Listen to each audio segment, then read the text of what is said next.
കർത്താവിൻ്റെ വിലയേറിയ നാമത്തിന് മഹത്വമുണ്ടാകട്ടെ. ഞങ്ങളെ ശ്രദ്ധിക്കുന്ന ഏവർക്കും വീണ്ടും യേശുക്രിസ്തുവിൻ്റെ വിലയേറിയ നാമത്തിൽ സ്നേഹവന്ദനം. കഴിഞ്ഞ ക്ലാസ്സിൽ പാപം എന്ന വിഷയത്തെക്കുറിച്ച്, വാട്ട് ഈസ് സിൻ എന്നുള്ളതിനെക്കുറിച്ച് നമ്മൾ ഒരു വ്യത്യസ്തമായ നിലയിൽ തിരുവചനത്തിൽ നിന്ന് പരിശോധിക്കുകയായിരുന്നു. ഞാൻ ഇനിയും അതിലൊന്നും ആവർത്തിക്കുവാനായിട്ട് ആഗ്രഹിക്കുന്നില്ല.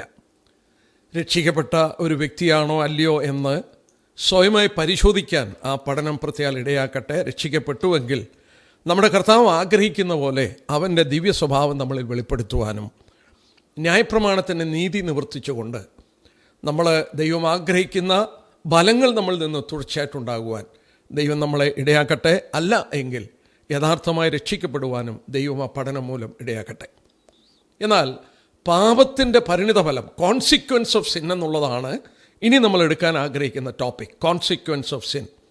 ഞാൻ പ്രാരംഭമായി ഒരു വാക്യം വായിച്ചുകൊണ്ട് ഈ പഠനത്തിലേക്ക് പ്രവേശിക്കുകയാണ്. 103-ാം സങ്കീർത്തനത്തിൻ്റെ 19-ാമത്തെ വാക്യം. യഹോവ തൻ്റെ സിംഹാസനത്തെ സ്വർഗത്തിൽ സ്ഥാപിച്ചിരിക്കുന്നു, അവൻ്റെ രാജ്യത്വം സകലത്തെയും ഭരിക്കുന്നു. യഹോവ തൻ്റെ സിംഹാസനം സ്വർഗത്തിൽ സ്ഥാപിച്ചിരിക്കുന്നു, അവൻ്റെ രാജ്യത്വം സകലത്തെയും ഭരിക്കുന്നു. 22-ാമത്തെ വാക്യം. അവൻ്റെ ആധിപത്യത്തിലെ സകല സ്ഥലങ്ങളിലുമുള്ള അവൻ്റെ സകല പ്രവൃത്തികളുമേ യഹോവയെ വാഴ്ത്തുവേൻ. അവൻ്റെ ആധിപത്യത്തിലെ സകല സ്ഥലങ്ങളിലുമുള്ള ഈ രണ്ട് വാക്യങ്ങൾ നമ്മൾ പരിശോധിക്കുമ്പോൾ, സ്വർഗത്തിൽ സിംഹാസനം സ്ഥാപിച്ച ദൈവം അവൻ്റെ രാജ്യത്വം സകലത്തെയും ഭരിക്കുന്നു. അവൻ്റെ ഭരണത്തിൻ്റെ കീഴിൽ വരാത്ത ഒരു കാര്യവുമില്ല. അവൻ്റെ ആധിപത്യത്തിലെ സകല സ്ഥലങ്ങളും, all are under his dominion, all are under his throne. അവൻ്റെ സിംഹാസനത്തിൻ്റെ അധികാരത്തിൻ്റെ കീഴിലാണ് സകലവും. നമ്മളിവിടെ വായിച്ചതുപോലെ അവൻ്റെ അധികാരത്തിൻ്റെ കീഴിൽ വരാത്ത ഒരു കാര്യവുമില്ല. ഇത് വളരെ ഗൗരവമായി നമ്മൾ ശ്രദ്ധിക്കണം. കാരണം മനുഷ്യ ജീവിതങ്ങളെല്ലാം അവൻ്റെ സിംഹാസനത്തിൻ്റെ ഭരണത്തിൻ്റെ കീഴിലാണ്. അവൻ്റെ കീഴിലായിരിക്കുന്ന മനുഷ്യവർഗത്തെക്കുറിച്ച് പറഞ്ഞിരിക്കുന്ന രണ്ട് വാക്യങ്ങൾ, അതിൻ്റെ ജീവിതത്തിൻ്റെ പ്രാധാന്യത വരച്ചു കാണിക്കുന്ന രണ്ട് വാക്യങ്ങൾ ഞാൻ വായിച്ച് കേൾപ്പിക്കുകയാണ്. സദൃശവാക്യങ്ങൾ 5-ാം അധ്യായത്തിൻ്റെ 21-ാമത്തെ വാക്യം. മനുഷ്യൻ്റെ വഴികൾ യഹോവയുടെ ദൃഷ്ടിയിലിരിക്കുന്നു, അവൻ്റെ നടപ്പൊക്കെയും അവൻ തൂക്കി നോക്കുന്നു. അവൻ സ്വർഗത്തിൽ അവൻ്റെ സിംഹാസനം സ്ഥാപിച്ച് സകലവും ദൈവം ഭരിക്കുമ്പോൾ ഒരു കാര്യം പ്രത്യേകം ഓർക്കുക, മനുഷ്യൻ്റെ വഴികൾ യഹോവയുടെ ദൃഷ്ടിയിലിരിക്കുന്നു, അവൻ്റെ നടപ്പൊക്കെയും അവൻ തൂക്കി നോക്കുന്നു. എൻ്റെ ജീവിത നടപ്പുകളും നിങ്ങളുടെ ജീവിത നടപ്പുകളും ലോകത്തിലുള്ള ഓരോ വ്യക്തിയുടെയും ജീവിത നടപ്പുകളും അവൻ്റെ ദൃഷ്ടിയിൽ ഇരിക്കുന്നുവെന്ന് ദൈവം വെളിപ്പെടുത്തുന്നു. ദൈവം പലപ്പോഴും മൗനമായിരിക്കുന്നതും, ദൈവം മരിച്ചുപോയോ എന്നൊക്കെ ചിലർ ചോദിക്കും, ദൈവം ഇല്ലയോ എന്ന് ചിലർ ചോദിക്കും. ദൈവം ആരാണെന്നുള്ളത് മനസ്സിലാക്കാത്തത് കൊണ്ടാണ്. ദൈവം ദൈവമാണ്. മനുഷ്യൻ്റെ നിലവാരത്തിലാണ് പലപ്പോഴും മനുഷ്യൻ ദൈവത്തെക്കുറിച്ച് ചിന്തിക്കുന്നത്. എന്നാൽ ദൈവം മനുഷ്യൻ ചിന്തിക്കുന്ന പോലെ അല്ല ചിന്തിക്കുന്നത്, മനുഷ്യൻ പ്രവർത്തിക്കുന്ന പോലെ അല്ല പ്രവർത്തിക്കുന്നത്. ഒരു സത്യം മാത്രം ഓർക്കുക, തിരുവചനത്തിൽ വെളിപ്പെടുത്തിയിരിക്കുന്നു, നമ്മുടെ വഴികളൊക്കെ അവൻ്റെ ദൃഷ്ടിയിലുണ്ട്, നമ്മുടെ നടപ്പൊക്കെയും അവൻ തൂക്കി നോക്കുകയാണ്. മറ്റൊരു വാക്യം പ്രത്യേകം ഓർപ്പിക്കട്ടെ. അതിൻ്റെ സദൃശവാക്യം തന്നെ 15-ാം അധ്യായം, അതിൻ്റെ 3-ാമത്തെ വാക്യം കൂടെ ഞാൻ വായിച്ചോട്ടെ. 15-ാം അധ്യായത്തിൻ്റെ 3-ാം വാക്യം. യഹോവയുടെ കണ്ണ് എല്ലായിടവും ഉണ്ട്, ആകാത്തവയും നല്ലവയും നോക്കിക്കൊണ്ടിരിക്കുന്നു. നോക്കുക, അവൻ്റെ കണ്ണ് എല്ലായിടത്തും ഉണ്ട്. നല്ലതും ആകാത്തതും, ഇവിടെ വായിച്ചത് ആകാത്തതും നല്ലവരെയും അവൻ നോക്കിക്കൊണ്ടിരിക്കുകയാണ്. എല്ലാ മനുഷ്യരെയും ശ്രദ്ധിക്കുന്നു, എല്ലാ വഴികളെയും അവൻ കാണുന്നു. മറ്റു വിധത്തിൽ ചിന്തിച്ചാൽ എല്ലാം ദൈവത്തിനറിയാം, എല്ലാ ജീവിതങ്ങളെയും ദൈവത്തിനറിയാം. ദൈവം ഓരോ മനുഷ്യൻ്റെ പ്രവൃത്തികളും ശ്രദ്ധിച്ചുകൊണ്ടിരിക്കുകയാണ്. ഞാൻ ഇത് പറയാൻ ഏറ്റവും മനോഹരമായി ബൈബിളിൽ നിന്ന് എടുത്ത ഭാഗങ്ങൾ ഞാൻ പ്രത്യേകിച്ച് ഹോശേയ പ്രവചനത്തിൽ നിന്ന് ഞാൻ ചൂണ്ടിക്കാണിക്കാൻ ആഗ്രഹിക്കുകയാണ്. നമ്മുടെ വിഷയം നമ്മൾ ഓർത്തതുപോലെ പാപത്തിൻ്റെ പരിണിതഫലം, കോൺസിക്വൻസ് ഓഫ് സിൻ എന്നുള്ള വിഷയമാണ്. ഈ പാപത്തിൻ്റെ പരിണിതഫലത്തെക്കുറിച്ച് നമ്മൾ ചിന്തിക്കുമ്പോൾ ദൈവം പറയുന്ന വാക്കുകളിൽ പ്രാധാന്യത അർഹിക്കുന്ന ഒരു വാക്കാണ് ഇസ്രായേലിനോട് ദൈവം പറഞ്ഞ ഒരു വാക്ക്. ഹോശേയ പ്രവചനം 8-ാം അധ്യായത്തിൻ്റെ 7-ാം വാക്യം. അവർ കാറ്റ് വിതച്ച് ചുഴലിക്കാറ്റ് കൊയ്യും. അവർ കാറ്റ് വിതച്ച് ചുഴലിക്കാറ്റ് കൊയ്യും. They sow the wind and reap the whirlwind. It is principle. അതൊരു തത്വമാണ്. It is a law in operation. അത് ഒരു പ്രവർത്തനനിരതമായ ഒരു തത്വമാണ്, ദൈവത്തിൻ്റെ ഒരു പ്രിൻസിപ്പിളാണ്.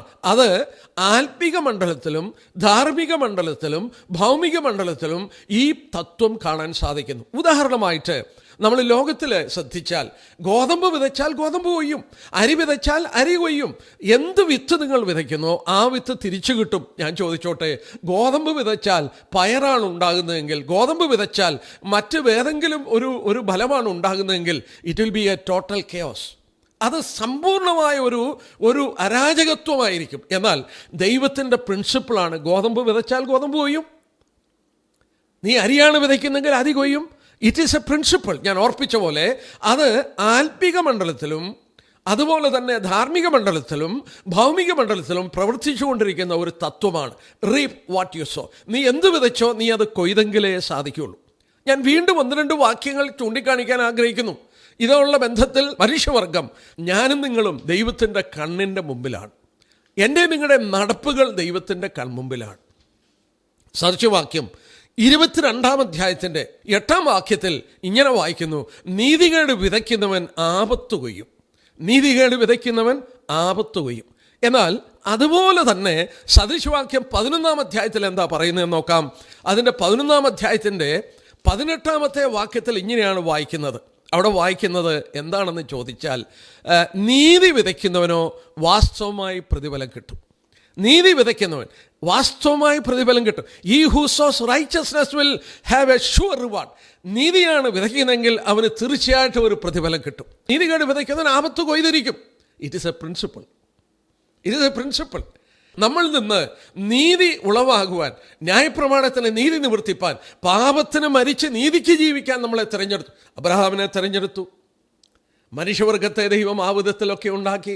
എന്നാൽ അവിടെയൊക്കെ പരാജയം വന്നിടത്ത് ദൈവജനത്തിനൊരു വീണ്ടും ജനനം കൊടുത്ത് അവരുടെ ഉള്ളിൽ പരിശുദ്ധാത്മാവിനെ നൽകി, അവനിൽ നിന്ന് ജനിച്ച നമുക്ക് അവൻ്റെ ദിവ്യ സ്വഭാവത്തിന് നമ്മളെ കൂട്ടാളികളാക്കി നമ്മളിൽ ആ നീതി നിവർത്തിക്കുവാൻ ആഗ്രഹിക്കുമ്പോൾ നാം ഓർപ്പിച്ച പോലെ വിശ്വാസിയായിക്കൊള്ളട്ടെ അവിശ്വാസിയായിക്കൊള്ളട്ടെ, നീ രക്ഷിക്കപ്പെട്ടവനായിക്കൊള്ളട്ടെ രക്ഷിക്കപ്പെടാത്തവനായിക്കൊള്ളട്ടെ, നിന്റെ ജീവിതം ദൈവത്തിൻ്റെ കൺമുമ്പിലിരിക്കുകയാണ്.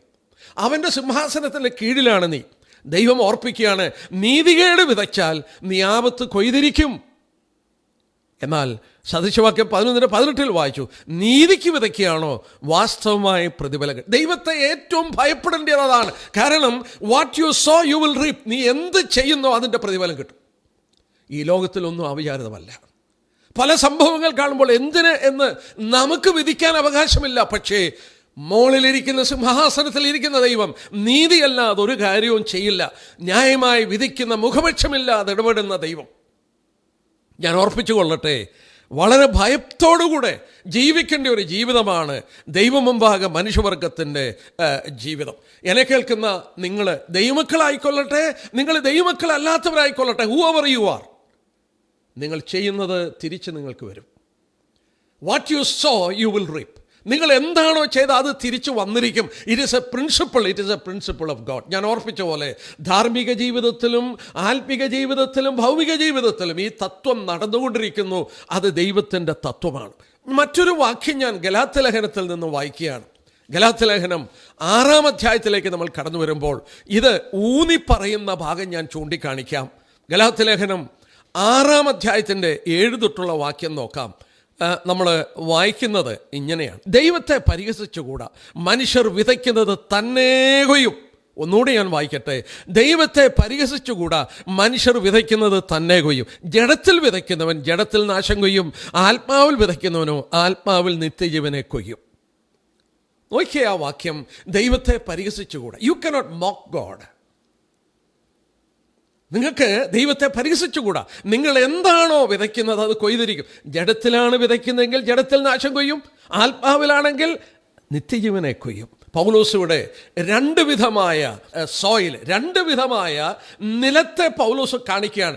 ജഡമെന്ന നിലവും ആത്മാവെന്ന നിലവും. നോക്കുക, ഇവിടെ എടുത്തു പറയുന്നു, ജഡത്തിൽ വിതയ്ക്കുന്നവൻ ജഡത്തിൽ നാശം കൊയ്യും, ആത്മാവിൽ വിതയ്ക്കുന്നവൻ നിത്യജീവനെ കൊയ്യും. നിനക്ക് 2 വിധത്തിൽ വിതയ്ക്കാം. നിനക്ക് ജഡത്തിൽ വിതയ്ക്കാം, നിനക്ക് ആത്മാവിൽ വിതയ്ക്കാം. ഇവിടെ പറയുമ്പോൾ പൗലോസ് പറയുന്നത് പ്രത്യേകം ശ്രദ്ധിക്കണം. ഇവിടെ വിതയ്ക്കുന്നത് പൗലോസ് പറയുമ്പോൾ പ്രത്യേകം ഓർക്കണം, ഭൗമികമായ സമ്പത്ത് നീ ഉപയോഗിക്കുന്നതിനുള്ള ബന്ധത്തിലാണ് ഇവിടെ പറയുന്നത് എങ്കിലും ഒരു കാര്യം പ്രത്യേകം ഓർക്കുക, നമ്മുടെ മെറ്റീരിയൽസ് നമ്മൾ എന്തിനു വേണ്ടി ഉപയോഗിക്കുന്നു? It is for the flush or it is for the spirit. നോക്കുക, ഒരിക്കൽ നമ്മൾ വിതച്ച് കഴിഞ്ഞാൽ പിന്നീട് തിരിച്ചെടുക്കാൻ നിവൃത്തിയില്ല. ഒരിക്കൽ നമ്മൾ വിതച്ച് കഴിഞ്ഞാൽ, once we have finish sowing we cannot change the harvest. പിന്നീട് അതിൽ നിന്ന് ഉളവാകുന്ന ഫലങ്ങൾ നമുക്ക് മാറ്റാനായിട്ട് സാധിക്കില്ല. നമുക്ക് ഗലാത്യലേഖനം തന്നെ, നമ്മൾ വായിച്ച ഗലാത്യലേഖനം തന്നെ 5-ാം അധ്യായം നോക്കാം. അതിൻ്റെ 5-ാം അധ്യായത്തിൻ്റെ ജഡത്തിൽ വിതയ്ക്കുക. 19-ാം വാക്യം തുടങ്ങി. ഇന്ന് പ്രഭാതത്തിലും ഞാൻ ആ ഭാഗമിരുന്ന് ശ്രദ്ധിച്ചപ്പോൾ, അതോ ഇന്നലെ രാത്രിയിലോ, ജഡത്തിൻ്റെ പ്രവൃത്തികളോ എന്ന് പറഞ്ഞിട്ട് 21-ാം വാക്യത്തിൽ ഈ വക പ്രവർത്തിക്കുന്നവർ, ജഡത്തിൽ വിതയ്ക്കുന്നവർ, ജഡത്തിൽ പ്രവർത്തിക്കുന്നവർ. എന്താ ജഡത്തിൽ പ്രവർത്തിക്കുന്നത്? ദുർനടപ്പ്, അശുദ്ധി, ദുഷ്കാമം, വിഗ്രഹാരാധന, ആഭിചാരം, പക, പിണക്കം, ജാരസംഘ, ക്രോധം, സ്വാഠ്യം, ദ്വന്ദ്വപക്ഷം, ഭിന്നത, അസൂയ, മദ്യപാനം, വെറിക്കൂത്ത്. ഈ വക പ്രവർത്തിക്കുന്നവർ ദൈവരാജ്യം അവകാശമാക്കില്ല എന്ന് ഞാൻ മുമ്പേ പറഞ്ഞതുപോലെ ഇവിടെ പ്രത്യേകം ഓർക്കുക, ഇവിടെ പ്രവർത്തിക്കുകയാണ്. They are sowing on this. ഇവിടെ പറയുന്ന ഓരോന്നും അപഗ്രഥിച്ച് പഠിച്ചാൽ നമ്മൾ വളരെ സമയമെടുക്കും. എന്നാൽ ഞാൻ ഓർപ്പിച്ചോട്ടെ, ദ്വന്ദ്വപക്ഷങ്ങളും ഭിന്നതയുണ്ടാക്കാൻ നീ വിതച്ചോണ്ടിരിക്കുകയാണോ, അതിൻ്റെ ഫലം പിന്നീട് ഉണ്ടാകും. നിന്റെ സഭയിലൊരു ഭിന്നതയുണ്ടായി, നീ അത്ഭുതപ്പെടരുത്. അതിൻ്റെ കാരണം ചിലത് വിതച്ചതിൻ്റെ ഫലമാണ്. നീ ദ്വന്ദ്വപക്ഷത്തിനുള്ളത് വിതച്ചിട്ടു, ആ വിതച്ചത് ഫലമായി തീർന്നേ ഉള്ളൂ. വിതയ്ക്കുന്നത് ശ്രദ്ധിക്കുക. ഈ വക പ്രവർത്തിക്കുന്നവർ, ദേ ദാറ്റ് സോ ഓർ ഇങ്ങനെ പ്രവർത്തിച്ചുകൊണ്ടിരിക്കും. It is a way of life. അല്ലെങ്കിൽ NIV ട്രാൻസ്ലേഷന് he who lives like this എന്നാണ്. ഇങ്ങനെ ജീവിച്ചു പോകുന്നവർ ദൈവരാജ്യം അവകാശമാക്കില്ല. ഞാനിത് വായിച്ചപ്പോൾ പഠിച്ചപ്പോൾ ഇതുപോലൊരു കൂട്ടം പൗലോസ് പറഞ്ഞ ആളുകളെക്കുറിച്ച് അല്ലെങ്കിൽ ഒരു ലിസ്റ്റ് കൊരിന്ത് ലേഖനത്തിലും പറഞ്ഞിരിക്കുന്നത് ഞാൻ കണ്ടു. ഈ വക പ്രവർത്തിക്കുന്നത് ദൈവരാജ്യം അവകാശമാക്കത്തില്ല. അങ്ങനെ ഒരു ലിസ്റ്റ് 1 കൊരിന്ത്യർ 6-ാം അധ്യായത്തിൽ ഞാൻ കണ്ടു. 6-ാം അധ്യായത്തിൻ്റെ 9-10 വാക്യം അവിടെ വായിക്കുന്നു, അന്യായം ചെയ്യുന്നവർ, പ്രവർത്തിക്കുന്നവർ, അന്യായം ചെയ്യുന്നവർ ദൈവരാജ്യം അവകാശമാക്കല്ല എന്ന് അറിയുന്നില്ലയോ? നിങ്ങളെ തന്നെ വഞ്ചിക്കാതിരിപ്പീൻ. ദുർനടപ്പുകാർ, വിഗ്രഹാരാധികൾ, വ്യഭിചാരികൾ, സ്വയഭോഗികൾ, പുരുഷകാമികൾ, കള്ളന്മാർ, അത്യാഗ്രഹികൾ, മദ്യപാന്മാർ, വാവിഷ്ഠാനക്കാർ, പിടിച്ചുപറിക്കാർ എന്നിവർ ദൈവരാജ്യം അവകാശമാക്കില്ല. പൗലോസ് ഓർപ്പിക്കുകയാണ്. എനിക്ക് വിശദീകരിക്കാൻ നിവൃത്തിയില്ല. അവിടെ പറഞ്ഞ പാപത്തിൻ്റെ പട്ടിക, ഭയാനകമായ പാപം ചെയ്തുകൊണ്ടിരുന്നതാണ് ഈ കൊരിന്ത്യയിലുള്ള ചിലർ. എന്നാൽ നിങ്ങളിൽ ചിലരൊക്കെ ഈ വകക്കാരായിരുന്നു. എന്നാൽ ഇവിടെ എടുത്തു പറഞ്ഞ പാപത്തിൻ്റെ ഭയങ്കരമായ പട്ടികയിൽ ഒരു വാക്കുപയോഗിച്ച് തന്നെ ചിന്തിപ്പിച്ചു. ഈ പറയുന്ന സ്വയഭോഗികളും പുരുഷകാമികളും വ്യഭിചാരികളുടെ കൂട്ടത്തിൽ പറഞ്ഞിരിക്കുന്ന ഒരാളാണ് ആര്? വാവിഷ്ഠാനക്കാരൻ. വാവിഷ്ഠാനക്കാർ ആരാ ഇത്? ഞാൻ ഇംഗ്ലീഷ് ബൈബിളൊക്കെ എടുത്തു നോക്കി. വാവിഷ്ഠാനക്കാരെന്ന് പറഞ്ഞാൽ ഫൗൾ മൗത്ത്ഡ് റിവൽറീസ് എന്ന് പറഞ്ഞാൽ അതിൻ്റെ അർത്ഥം എന്നാ? അതിൻ്റെ അർത്ഥം എന്താണെന്ന് ചോദിച്ചാൽ പഴിക്കുക, മറ്റുള്ളവരെ പഴിക്കുക, ഫോൾസ് അക്യൂസേഷൻ. ആ വാക്ക് എവിടെയൊക്കെ ഉണ്ടെന്ന് ഞാൻ പരിശോധിച്ചപ്പോൾ നോക്കുക, ഇത് ഒരു വല്ലാത്ത ഭാഷ ഉപയോഗിക്കുക, മറ്റുള്ളവരെക്കുറിച്ച് അടിച്ചമർത്തുവാൻ, അവരെക്കുറിച്ച് ദുഷ്പ്രചരണം നടത്താൻ. നമ്മുടെ കർത്താവ് പറഞ്ഞൊരു വാക്യം ഞാൻ കാണിക്കാം. ഇതേ വാക്ക് റിവൽറി എന്നുള്ള, ഫൗൾ മൗത്ത് എന്നുള്ള അതേ ഒറിജിനൽ ലാംഗ്വേജിലെ വാക്ക് മത്തായിയുടെ സുവിശേഷം 5-ാം അധ്യായത്തിൽ കർത്താവ് തൻ്റെ ശിഷ്യന്മാരോട് പറഞ്ഞു. 11-ാം വാക്യം, മത്തായി 5:11, എൻ്റെ നിമിത്തം നിങ്ങളെ പഴിക്കുകയും ഉപദ്രവിക്കുകയും നിങ്ങളെ കൊണ്ട് എല്ലാ തിന്മയും കളവായി പറയുകയും ചെയ്യുമ്പോൾ നിങ്ങൾ ഭാഗ്യവാന്മാർ. ഈ വാക്കതാണ്. ഇവിടെ നിങ്ങളെ പഴിക്കുക, നിങ്ങളെക്കുറിച്ച് തെറ്റായത് പറയുക, നിങ്ങളെക്കുറിച്ച് അവിഖ്യാതികൾ പ്രചരിപ്പിക്കുക. റിവൈൽ എന്നുള്ള വാക്കിൻ്റെ അർത്ഥം abusive words, abusive to anything, any sort, ഏത് വിധത്തിലെങ്കിലും ഒരു വ്യക്തിയെക്കുറിച്ചുള്ള അബ്യൂസീവ് വേർഡ്സ്. വാവിഷ്ഠാനക്കാർ. ദൈവം അത് എത്ര ഗൗരവമായിട്ട് എടുക്കുന്നു. ഞാനത് വിശദീകരിക്കാൻ പോയാൽ എൻ്റെ മനസ്സിലുള്ള പല ചിന്തകളും പങ്കുവച്ചാൽ സമയം ഒരുപാട് എടുക്കും. കാരണം വചനത്തിൽ വായിക്കുന്നു, നമ്മുടെ നാവിൻ്റെ കീഴിൽ മരണത്തിൻ്റെയും ജീവൻ്റെയും അധികാരമുണ്ട്. Death and life is under the power of tongue. ഒരു മനുഷ്യൻ്റെ ഹൃദയത്തിൽ നിറഞ്ഞു കവിയുന്നതാണ് വായ് പ്രസ്താവിക്കുന്നത്. നോക്കുക, ഈ പറയുന്ന വാക്കുകൾ ഒരു ഓളം സൃഷ്ടിക്കുന്ന പോലെ ആ ഓളം ഇങ്ങനെ പോയിക്കൊണ്ടിരിക്കും. ഞാൻ ഓർപ്പിക്കട്ടെ, എത്രയോ മോശമായ കാര്യങ്ങൾ മറ്റുള്ളവരെക്കുറിച്ച് പ്രചരിപ്പിക്കുമ്പോൾ നാം ഓർക്കണം, വചനത്തിൽ അത് എത്ര ഗൗരവമേറിയൊരു പാപമാണെന്നുള്ളത് ഓർക്കണം. എൻ്റെ സഹോദരന്മാരെ, അത് നീതികേട് വിതയ്ക്കുന്നതിൻ്റെ കൂട്ടത്തിൽ പറഞ്ഞിരിക്കുകയാണ്. ദൈവം എടുത്തു പറഞ്ഞു, അത് പ്രവർത്തിക്കുന്നവർ സ്വർഗരാജ്യം അവകാശമാക്കത്തില്ല. ഭയാനകമായ പാപത്തിൻ്റെ പട്ടികയുടെ കൂട്ടത്തിൽ ഈ വാവിഷ്ണാനക്കാരൻ എന്നുള്ള കൂടെ പറയുകയാണ്, നിങ്ങൾ മറ്റുള്ള സഹോദരന്മാരെക്കുറിച്ച് അവിഖ്യാതികൾ, ദുഷ്പ്രചരണങ്ങൾ, അബ്യൂസീവ് വേർഡ്സ് അവരെക്കുറിച്ച് ഇല്ലാത്തത് പ്രചരിപ്പിച്ച് അവരെ മോശമാക്കാൻ ശ്രമിക്കുന്നെങ്കിൽ വളരെ ഗൗരവമായി ഓർക്കുക, പാപം പാപമാണ്. ദൈവം ഗൗരവമായി അത് കാണുന്നു. റോമലേഖനം 1:32 വായിക്കുന്നു, ഇത് പ്രവർത്തിക്കുന്നവർ മരണയോഗ്യരെന്ന് മാത്രമല്ല, പ്രവർത്തിക്കുന്നവരിൽ പ്രസാദിക്കുന്ന ഒരു കൂട്ടം ആളുകൾ കൂടെയുണ്ട്. പ്രവർത്തിക്കുക മാത്രമല്ല, പ്രവർത്തിക്കുന്നവരിൽ പ്രസാദിക്കുക കൂടെ ചെയ്യുന്നവരുണ്ട്. ഇരിക്കട്ടെ, അങ്ങനെ പറയട്ടെ. ഞാൻ ഓർപ്പിക്കട്ടെ, നിങ്ങൾ വിചാരിക്കും ഇത് ഒരു വിജയമാണ്, നിങ്ങൾ ജയിച്ചു എന്നൊക്കെ ചിന്തിച്ചേക്കാം. But you are under a throne. ഒരു സിംഹാസനത്തിൻ്റെ കീഴിലാണ് നിങ്ങൾ. അവൻ്റെ രാജ്യത്വം സകലത്തെയും ഭരിക്കുന്നു. അവൻ്റെ കണ്ണുകൾ നിങ്ങളുടെ വാക്കുകളെ, നിങ്ങളുടെ പ്രവൃത്തികളെ, നിങ്ങളുടെ നടപ്പുകളെ കണ്ടുകൊണ്ടിരിക്കുകയാണ്. ദൈവത്തെ പരിഹസിച്ചു കൂടാ. നിങ്ങൾ വിതയ്ക്കുന്നത് കൊയ്യും. It will come back. എന്നാൽ ഈ പ്രമാണത്തിൽ മറ്റൊരു വസ്തുതയുണ്ട്. എന്താണെന്നറിയാമോ? വിതയ്ക്കാൻ ഒരുപിടി കൈ നിറച്ച് വിത്ത് മതി, പക്ഷേ നിങ്ങൾ കൊയ്യുന്നത് അതിൻ്റെ എത്രയോ ഇരട്ടിയാണ്.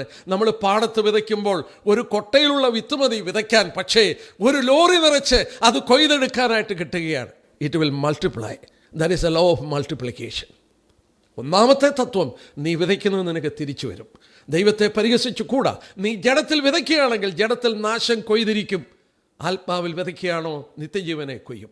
രണ്ടാമത്തെ പ്രിൻസിപ്പിൾ നമ്മൾ ഓർത്തതുപോലെ, ഇറ്റ്സ് ലോ ഓഫ് മൾട്ടിപ്ലിക്കേഷൻ. ഏത് വിത കഴിഞ്ഞാലും അല്പസമയമെടുക്കും അതിൻ്റെ വിളവ് പൂർത്തീകരിച്ചു വരുവാൻ. ദൈവത്തിന് അങ്ങനെയുണ്ട്. It will take only some time. ഒരു പക്ഷെങ്കിൽ നീ ചിന്തിക്കുന്ന പോലെ സമയത്തല്ലായിരിക്കാം, but there is a time with God. ദൈവത്തിൻ്റെ മുന്നിൽ ഒരു സമയമുണ്ട്. ആ സമയം ആകുമ്പോൾ അത് തിരിച്ചു വന്നിരിക്കും. തിരിച്ചു വരുമ്പോൾ അത് ഇരട്ടിയെന്നല്ല, അതിൻ്റെ മൾട്ടിപ്ലിക്കേഷൻ എന്ന് മാത്രമല്ല, അത് നിനക്ക് നാശം കൊയ്ത്. നീ കാറ്റ് വിതച്ചാൽ, തിരുവചനത്തിൽ വായിക്കുന്നു, കൊടുങ്കാറ്റാ വരുന്നേ. കാറ്റ് വിതച്ച് കൊടുങ്കാറ്റ് കൊയ്യും. നീ മിടുക്കനാണെന്നും നീ വിജയിച്ചെന്നും ഒക്കെ ചെയ്യുമ്പോൾ, ഒരു കൂട്ടം ആളുകൾ മൗനമായി സഹിക്കുമ്പോൾ ശിഷ്യന്മാരോട് പറഞ്ഞു, നിങ്ങൾ സന്തോഷിച്ചോളാൻ പറഞ്ഞു. ഇങ്ങനെയൊക്കെ നിങ്ങളെക്കുറിച്ച് പറയുമ്പോൾ സ്വർഗത്തിൽ നിങ്ങളുടെ പ്രതിഫലം വലുതാകിയാൽ സന്തോഷിച്ചുകൊള്ളുവാൻ പറഞ്ഞു. എന്നാൽ തിരുവചനത്തിൽ വായിക്കുന്നു, മത്തായി 21:34, ഫലകാലം സമീപിച്ചപ്പോൾ, it will take only some time. There is a time. ദൈവത്തിൻ്റെ മുന്നിൽ, ദീർഘക്ഷമയുള്ള ദൈവത്തിൻ്റെ മുന്നിൽ. ഞാൻ ഓർപ്പിച്ചോട്ടെ, ഈ ഇസ്രയേലിനോട് ദൈവം മാനസാന്തരപ്പെടാൻ എത്ര പ്രാവശ്യം ആവശ്യപ്പെട്ടു? നിങ്ങൾ തിരുത്താൻ എത്ര പ്രാവശ്യം പറഞ്ഞു? തിരുത്താതെ വന്നപ്പോൾ, ഞാൻ കഴിഞ്ഞ ദിവസമാണ് അത് പ്രത്യേകം നോട്ട് ചെയ്തത്, ദൈവം ഇവരെ വിളിച്ചൊരു പേരുണ്ട്. അത് എന്തിനങ്ങനെ വിളിച്ചു എന്ന് ഞാൻ ഓർത്തു. എനിക്കതിൻ്റെ അർത്ഥം മനസ്സിലായി. ദൈവം എന്താ ഉദ്ദേശിച്ചെന്ന് എനിക്ക് മനസ്സിലായി. ദൈവം അങ്ങനെ നിങ്ങളെക്കുറിച്ച് വിളിക്കാൻ ഇടയാകരുത് എന്ന് ഞാൻ പ്രാർത്ഥിക്കുന്നു. എന്താ ദൈവം വിളിച്ചത്? യെരമ്യാ പ്രവചനം 2-ാം അധ്യായത്തിൻ്റെ 24-ാം വാക്യം ഒന്ന് വായിക്കാം. 2-ാം അധ്യായത്തിൻ്റെ അവിടെ വായിക്കുന്നത്, നീ മരുഭൂമി ശീലിച്ച് അതിമോഹം പൂണ്ട് കിടക്കുന്ന കാട്ടുകഴുത തന്നെ. ഇസ്രയേലിനെ വിളിച്ച പേരാണ്. എന്ത്? നീ മരുഭൂമി ശീലിച്ച് അതിമോഹം പൂണ്ട് കിടക്കുന്ന കാട്ടുകഴുതയാണ്. You are a wild ass. എന്തിനാ ദൈവം അങ്ങനെ വിളിച്ചത്? നമ്മൾ ഓർക്കണം, ഇസ്മായിലിനെ കുറിച്ച് ആ വാക്ക് പറഞ്ഞിട്ടുണ്ട്. ഇസ്രയേലിൻ്റെ ഒരു അകന്ന ബന്ധുവായ ഇസ്മായിലിനെ കുറിച്ച് അങ്ങനെ പറഞ്ഞിട്ടുണ്ട്. ഉൽപ്പത്തി 16:12 വരുമ്പോൾ, അവൻ ഇസ്മായിൽ എന്ന് പേർ വിളിക്കണം, അവൻ കാട്ടുകഴുതയെ പോലെയുള്ള മനുഷ്യനായിരിക്കും. എന്തിനാണ് ഇസ്രയേലിനെ ഇപ്പോൾ ദൈവം നീ കാട്ടുകഴുതയാണെന്ന് വിളിച്ചത്? എന്തിനാ വിളിച്ചത്? പറയാം. കാട്ടുകഴുത, wild ass, stubborn nature, headstrong, അത് ഒരു obstinate, refusing to be guided. ഈ കാട്ടുകഴുതയെ നിയന്ത്രിക്കാൻ നിവൃത്തിയില്ല. അതിങ്ങനെ തല പിടിച്ച് അതിങ്ങനെ നിർബന്ധ ബുദ്ധിയുള്ളവനായിരിക്കും. ഇത് തന്നെ ഇസ്രയേലിൻ്റെ സ്വഭാവം. ദൈവം നിയന്ത്രിക്കാൻ നോക്കി, ദൈവം തിരുത്താൻ നോക്കി. But stubborn, headstrong, obstinate, refusing to be guided or controlled. അതിനെ നിയന്ത്രിക്കാനോ അതിനെ മയപ്പെടുത്താനോ ഒന്നും സാധിക്കുന്നില്ല. എലോൺ, മതി, ഞാൻ തന്നെ, എനിക്ക് തന്നെ, നോ റിഗാർഡ് ഫോർ അതേഴ്സ്. എന്നാൽ ദൈവജനത്തെ ഓർക്കണം. ക്രിസ്തുവിനെ വിളിച്ച പേര് ദൈവത്തിൻ്റെ കുഞ്ഞാട്. ദൈവജനത്തെ വിളിച്ചിരിക്കുന്നതോ അവൻ്റെ ആട്ടിൻ പറ്റം. എന്താ കാരണം? ഒരിടയൻ്റെ കീഴിൽ അവർ ഇങ്ങനെ പോവുകയാണ്. ആട്ടിൻ പറ്റം ഒരിടയൻ്റെ കീഴിൽ കടന്നു പോവുകയാണ്. അവരുടെ ക്യാരക്ടർ അതാണ്. ഇടയൻ വിളിക്കുമ്പോൾ ഉത്തരം പറയുകയും ഇടയനെ അനുസരിക്കുകയും ചെയ്യുന്ന ദൈവത്തിൻ്റെ ജനം. എന്നാൽ ഇസ്രായേലിനെ ദൈവം വിളിച്ചു. ഈ ദൈവത്തിൻ്റെ ആട്ടിൻ പറ്റമായിരുന്നു യഹൂദൻ. എന്നാൽ ദൈവം അവരെ വിളിക്കുകയാണ് കാട്ടുകഴുതയാണ്. They were compared to wild ass because of their stubbornness. ഞങ്ങളെ കേൾക്കുന്നവരോട് ഞങ്ങൾ ഓർപ്പിക്കട്ടെ, ദൈവജനം അവൻ്റെ കർത്തൃത്വം ഏറ്റെടുത്ത് അവൻ്റെ കൈക്കീഴിലെ ആടുകളാണ്. അവരനുസരിക്കുന്നു ഇടയനെ. എന്നാൽ ഈ സ്റ്റബോൺനെസ് ഞാൻ വീണ്ടും ഓർപ്പിക്കട്ടെ, നീ ചെയ്യുന്ന പാപം, നീ ചെയ്യുന്ന സ്റ്റബോൺനെസ്, നീ ദൈവത്തെ അനുസരിക്കാതെ വരുമ്പോൾ, ദൈവത്തോട് മറുതലിച്ചേൽക്കുമ്പോൾ, ഇസ്രായേലിനുള്ള ബന്ധത്തിൽ ദൈവം പറയുകയാണ്, നീ ഒരു കാട്ടുകഴുതയാണ്. ദൈവം അവരെ തിരിച്ചു കൊണ്ടുവരാൻ എല്ലാ ശ്രമവും നടത്തി. സാധിക്കാതെ വന്നപ്പോൾ ഈ വാക്ക് പറഞ്ഞു. കൊലോസ്യ ലേഖനം 3-ാം അധ്യായത്തിൻ്റെ 25-ാം വാക്യം ഞാൻ വായിക്കുകയാണ്. കൊലോസ്യ ലേഖനം 3-ാം അധ്യായത്തിൻ്റെ 25. അന്യായം ചെയ്യുന്നവൻ താൻ ചെയ്ത അന്യായത്തിനുള്ളത് പ്രാപിക്കും, മുഖപക്ഷമില്ല. ഞാൻ ആ വാക്യം ഒന്നുകൂടെ വായിക്കട്ടെ. അന്യായം ചെയ്യുന്നവൻ താൻ ചെയ്ത അന്യായത്തിനൊത്തത് പ്രാപിക്കും, മുഖപക്ഷമില്ല. God doesn't have any partiality. നീ ആരാണെന്ന് അവൻ നോക്കത്തില്ല. അവന് മുഖപക്ഷമില്ല. മുഖപക്ഷമില്ലാതെ ന്യായം വിധിക്കുന്നവൻ. യെസ്, അനേക വാക്യങ്ങളുണ്ട്. നമ്മൾ ഓർക്കണം, ഇവിടെ അടിമത്വം നിലനിന്ന കാലത്ത് യജമാനന്മാർ പോലും ആ വിശ്വാസികളായി അടിമകളോട്, ആ ദാസന്മാരോട് അന്യായമായി ഇടപെട്ട് കഴിഞ്ഞാൽ ദൈവം പറയുന്നു, എനിക്ക് മുഖപക്ഷമില്ല.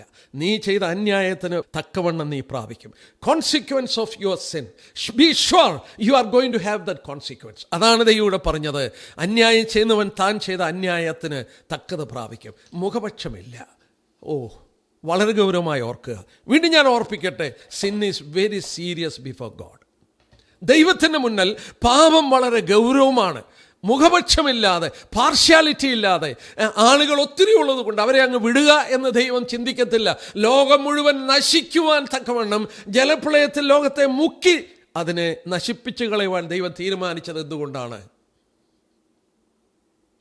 മെജോറിറ്റിയോ കുറച്ചു പേരോ എന്നുള്ളതല്ല ദൈവത്തിൻ്റെ പ്രശ്നം. He will never compromise on sin. ഞാൻ ഇരുന്ന് ധ്യാനിച്ച് നോക്കിയപ്പോൾ ഞാൻ ഇങ്ങനെ ഓർത്തുപോയി, sin is very serious before God. ആദമഹവ്വമാരെ ഏദൻ തോട്ടത്തിൽ നിന്ന് പുറത്താക്കിയത് പാപമാണ്. പറുദീസയുടെ അനുഭവം എത്ര അനുഗ്രഹിക്കപ്പെട്ട ഒരു അനുഭവം.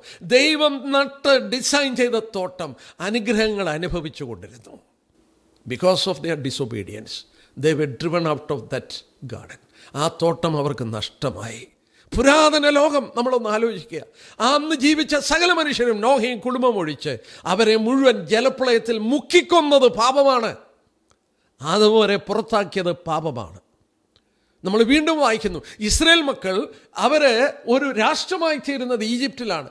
400 വർഷം കഴിഞ്ഞ് മടങ്ങി വരുമെന്ന് പറഞ്ഞു. ദൈവത്തിൻ്റെ സർവ്വജ്ഞാനത്തിൽ ദൈവത്തിനെല്ലാം അറിയാമായിരുന്നു. എന്തിനാ 400 വർഷം കഴിയുമ്പോൾ കൊണ്ടിരുന്നത്? നമ്മൾ ഉൽപ്പത്തി പുസ്തകം 15-ാം അധ്യായത്തിൻ്റെ 16-ാം വാക്യം വായിച്ചാൽ അവിടെ രേഖപ്പെടുത്തിയിട്ടുണ്ട്, അമോന്യരുടെ അതിക്രമം ഇതുവരെ തികഞ്ഞിട്ടില്ല. അവിടെ പാർത്ത അമോന്യർ പാപം നിറഞ്ഞപ്പോൾ അവരെ കൊന്നുകളയുവാൻ ഇവരെ ഒരു രാഷ്ട്രമായി അവിടെ യോശുവയുടെ നേതൃത്വത്തിൽ തിരിച്ചു കൊണ്ടുവന്നു. പാപം അമോന്യരെ വെട്ടിക്കൊല്ലാനിടയാക്കി മാറ്റി. തീർന്നില്ല. ദൈവം കുഞ്ഞാടിൻ്റെ ചോരയാൽ വീണ്ടെടുക്കപ്പെട്ട, അവൻ്റെ സ്വന്തമെന്ന് പറഞ്ഞ ദൈവത്തിൻ്റെ ജനം, ഇസ്രായേലിൻ്റെ പുത്രനെന്ന് ദൈവം അവകാശപ്പെട്ട ഇസ്രായേൽ മക്കളെ 40 വർഷം കനാലിൽ പ്രവേശിക്കാതെ മരുഭൂമിയിലൂടെ ദൈവം നടത്തിയതിൻ്റെ കാരണം എന്നാ? It is sin. പാപമാണ്. വേണ്ട, 40 വർഷം വരെ നടത്തി. ആ 40 വർഷം നടത്തിയ മോശ അവരെ ഈ വാഗ്ദത്ത നാട്ടിൽ കയറ്റിയില്ല. ദൈവത്തിന് വേണ്ടി 40 വർഷം കഷ്ടമനുഭവിച്ച് ഈ ജനത്തെ മുന്നോട്ടൊരു ഇടയനെ പോലെ നയിച്ച മോശ 40 വർഷം കഴിഞ്ഞിട്ട് അവിടെ കയറ്റാതെ വന്നതിൻ്റെ കാരണം എന്നാ? The consequence of sin. പാപം മൂലം മോശ അവിടെ കയറ്റിയില്ല. ഇല്ല. 4000 വർഷത്തിൻ്റെ ചരിത്രം ഇസ്രായേലിനുണ്ട്. ഏതാണ്ട് 2600 വർഷത്തിലധികം അവർ അന്യനാട്ടിൽ പ്രവാസികളായി ജീവിച്ചു. എന്താണ് അതിൻ്റെ കാരണം? പാപം. അവരെ മറ്റ് രാജ്യങ്ങൾ ഭരിച്ചു. എന്താ കാരണം? പാപം. അവർ പാപം ചെയ്യാതിരുന്നെങ്കിൽ അവർക്ക് ആ അവസ്ഥ വരത്തില്ലായിരുന്നു. അവർ അടിമത്തത്തിൻ്റെ നുഖത്തിൻ്റെ കീഴിലാകത്തില്ലായിരുന്നു. വേണ്ട, അവർക്ക് വേണ്ടി പണിത മനോഹര ദേവാലയം, ശലോമോൻ പണിത ദേവാലയം, തങ്കം കൊണ്ട് പൊതിഞ്ഞ് മനോഹരമാക്കപ്പെട്ട ദേവാലയം ഇടിച്ചു നിരത്തി. കാരണം എന്നാ? പാപം. വേണ്ട, നമ്മുടെ കർത്താവ് വന്നപ്പോൾ ആ പണിത ദേവാലയം, സെരുബാബേലിന്റെ നേതൃത്വത്തിൽ പണിത ദേവാലയം, വീണ്ടും അത് ഹെരോദ രാജാവ് പുതുക്കി പണിതു. ഓ, എത്ര വലിയ ദേവാലയം! ഞാൻ പലപ്പോഴും ഓർപ്പിച്ചിട്ടുണ്ട്. അതിൻ്റെ അതിവിശുദ്ധ സ്ഥലം തന്നെ 20 നില കെട്ടിടത്തിൻ്റെ വലുപ്പമായിരുന്നു. അതിൻ്റെ മോസ്റ്റ് ഹോളി പ്ലേസിന് അത്ര മനോഹരമായി തങ്കം കൊണ്ട് പൊതിഞ്ഞ് അകമൊക്കെയുള്ള ആ ദേവാലയം, അതിൻ്റെ അകത്തുള്ളതെല്ലാം either it is gold or covered with gold. ആ ദേവാലയം തീ കൊണ്ട് ചുട്ടരിക്കപ്പെടുവാൻ, കല്ലുകൾ ഇടിച്ച് നിരത്തുവാൻ എന്തുകൊണ്ട് ഇടയാക്കി? പാപം. പാപം. Cities of Sodom and Gomorrah, ലോകം കണ്ടതിൽ വെച്ച് ഏറ്റവും മനോഹരമായ, നാം ഉൽപ്പത്തി പുസ്തകം വായിച്ചാൽ ലോത്തിന്റെ വായിൽ നിന്ന് നമുക്ക് മനസ്സിലാക്കാൻ കഴിയുന്നുണ്ട്. ലോത്ത് അത് കണ്ടപ്പോൾ യഹോവയുടെ തോട്ടം പോലെ അത്ര ഫെർട്ടൈലായ സ്ഥലം. ഇന്ന് അവിടെ സന്ദർശിച്ചാൽ കരിഞ്ഞ മുഖമുള്ള, കത്തിക്കരിഞ്ഞ് ഒരു ജീവജാലവുമില്ലാത്ത ചാവുകടൽ എന്ന് പേര് കൊടുത്ത് ഡെഡ് സീ, ജീവത്തെ തുടിപ്പ് ഒന്നുമില്ലാതെ കിടക്കുന്നതിൻ്റെ കാരണം സ്വർഗത്തിൽ നിന്ന് തീയിറങ്ങിയ പട്ടണങ്ങളെ ദഹിപ്പിച്ചു കളഞ്ഞു. ലോകത്ത് ജീവിക്കുന്ന മനുഷ്യന് ഇതൊരു മുന്നറിയിപ്പായി ഇന്നും അവിടെ ഇട്ടിരിക്കുകയാണ്. It speaks to the world that God will judge sin. ദൈവം ന്യായവിധി നടത്തും. നിങ്ങൾ ഓർക്കണം, ഇന്നും സോദോം ഗൊമോറ സന്ദർശിച്ചാൽ അവിടെ ഒരു ജീവജാലവുമില്ലാതെ. എന്നാൽ ഓർക്കണം, അത് യഹോവയുടെ തോട്ടം പോലെ ഇരുന്ന സ്ഥലമാണ്. ഞാൻ 2 വാക്യം വേണേ വായിച്ച് കേൾപ്പിക്കാം. യൂദായുടെ ലേഖനം അതിൻ്റെ 7-ാം വാക്യം. അതുപോലെ സോദോം ഗൊമോറയും ചുറ്റുമുള്ള പട്ടണങ്ങൾ അവർക്ക് സമാനമായി ദുർനടപ്പാചരിച്ച് അന്യജടം മോഹിച്ച് നടന്നതിന് നിത്യാജ്ഞയുടെ ശിക്ഷാവിധി സഹിച്ചുകൊണ്ട് ദൃഷ്ടാന്തമായി കിടക്കുന്നു. Set fourth as an example. ഇന്ന് ലോകത്തിൽ നിന്നുള്ള ആളുകൾ വന്നത് കാണുമ്പോൾ അവരോട് ശാന്തമായി അത് സംസാരിക്കുന്നു. It is an example that God will judge sin. ദൈവം ന്യായവിധി നടത്തും, പാപത്തോടുള്ള ബന്ധത്തിൽ ന്യായം വിധിക്കുമെന്നുള്ളതിൻ്റെ എക്സാമ്പിളാണ് ഈ കിടക്കുന്ന സോദോം ഗൊമോറ. ഒരു വാക്യം കൂടെ ഞാൻ വായിച്ച് കേൾപ്പിക്കാം. 2 പത്രോസ് 2-ാം വാക്യം. 2 പത്രോസ് 2-6. സോദോം ഗൊമോറ എന്ന പട്ടണങ്ങളെ ഭസ്മീകരിച്ച് ഉന്മൂലനാശത്താൽ ന്യായം വിധിച്ച് മേലാൽ ഭക്തിയിട്ട് നടക്കുന്നവർക്ക് ദൃഷ്ടാന്തമാക്കി വെക്കുകയും. ഓ, ദൈവം 2 വാക്യങ്ങൾ പുതിയ നിയമത്തിൽ പറഞ്ഞു. മേലാൽ ഭക്തികെട്ട് നടക്കുന്ന, ദൈവഭയമില്ലാതെ നടക്കുന്നവരെ ശിക്ഷിക്കുമെന്നുള്ളതിൻ്റെ ദൃഷ്ടാന്തമായി ഇട്ടിരിക്കുകയാണ് ഈ സോദോം ഗൊമോറ. ഇന്നത്തെ ഡെഡ് സീ, ചാവുകടൽ. It is set as an example. ഭൂമിയുടെ മധ്യത്തിൽ അത് കിടക്കുകയാണ്. ദൈവം പാപത്തെ ശിക്ഷിക്കും. വേണ്ട, കോരഹും അവൻ്റെ കൂടെ 250 പേരും ദൈവത്തിൻ്റെ നേതൃത്വത്തിനെതിരായി അവർ ശബ്ദിച്ചു. ദൈവം തെരഞ്ഞെടുത്ത അഹരോനെതിരായി അവർ ശബ്ദിച്ചു. അവരുടെ കൈകളിൽ ധൂപകലശങ്ങൾ എടുത്തു. നിങ്ങൾ മാത്രമേ ഉള്ളൂ പുരോഹിതന്മാർ. എന്താ സംഭവിച്ചത്? ദൈവം തെരഞ്ഞെടുത്തവരെ കാണിക്കുവാൻ അവിടെ സംഭവിച്ചത് എന്താണ്? ഭൂമി വായ് പിളർന്ന് കോരഹിനെയും 250 പേരെയും ജീവനോടെ വിഴുങ്ങിക്കളഞ്ഞു. പാപമാണ് ഭൂമിയെ പിളർന്നത്. ഞാൻ എന്തിനാ ഇത്രയും പറഞ്ഞത്? Sin is very serious. പാപം അത്ര ഗൗരവമാണ്. നമ്മൾ ഓർക്കണം, എന്തിനു വേണ്ടി നരകം നിർമ്മിച്ചു? നരകം ഉണ്ടാക്കിയിരിക്കുന്നത് സാത്താനും അവൻ്റെ ദൂതന്മാർക്കുമാണ്. എന്നാൽ അവിടെ നമ്മൾ വായിക്കുന്നുണ്ട് കർത്താവിൻ്റെ വാക്കുകളിൽ, ഈ പാപം ചെയ്യുന്ന മനുഷ്യനെ അവിടോട്ട് വിടാൻ പോവുകയാണ്. ഈ hell is created for people who love sin. പാപത്തെ ഇഷ്ടപ്പെടുന്നവർക്ക് ഉണ്ടാക്കപ്പെട്ട സ്ഥലമാണ് നരകം.